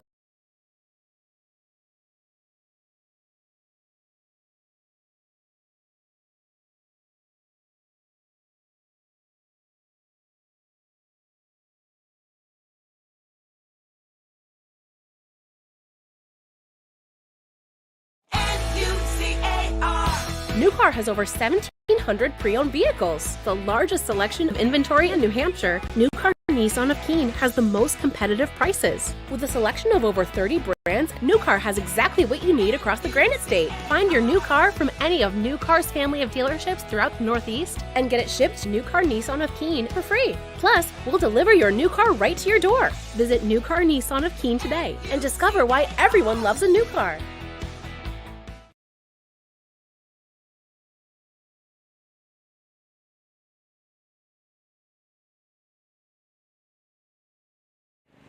And that is going to do it for both of our games today. Keene State was able to win both of them. First one in 8 innings, 10-0, and in the second game, 9-5. Keene State was able to sweep UMass-Boston. And the next time they will play will be this Sunday at noon and 3 against WestCon, and that game will be in Winchendon. The next home game will be the 19th versus Southern Maine. I'm JJ LeBlanc, joined by Cody Hood. Today's game on the Owls Media Network is brought to you by the New Hampshire Army National Guard. Visit nationalguard.com/NH or call 1-800-GO-GUARD. New Car Nissan of Keene, your premier new Nissan and used car dealership near Keene. Discover the new car difference. American Steel Fabricators. Visit americansteelfab.com. Fenton Family Dealerships, the tri-state area's best selection of new and pre-owned cars, trucks, and SUVs locally owned since 1986. Fieldstone Land Consultants, a professional engineering, land surveying, and environmental services company serving New Hampshire, Vermont, Massachusetts, and Maine.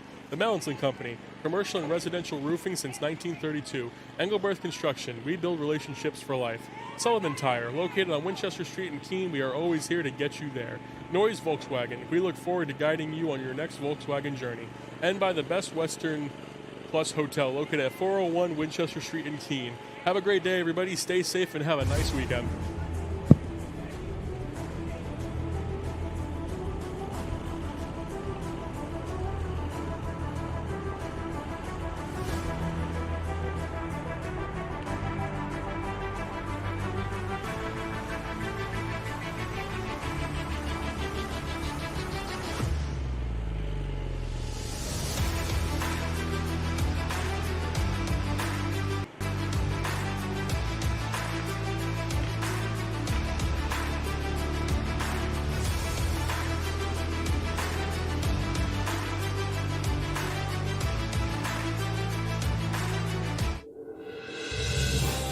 You have been watching a Keene State Athletics broadcast on the Owls Media Network.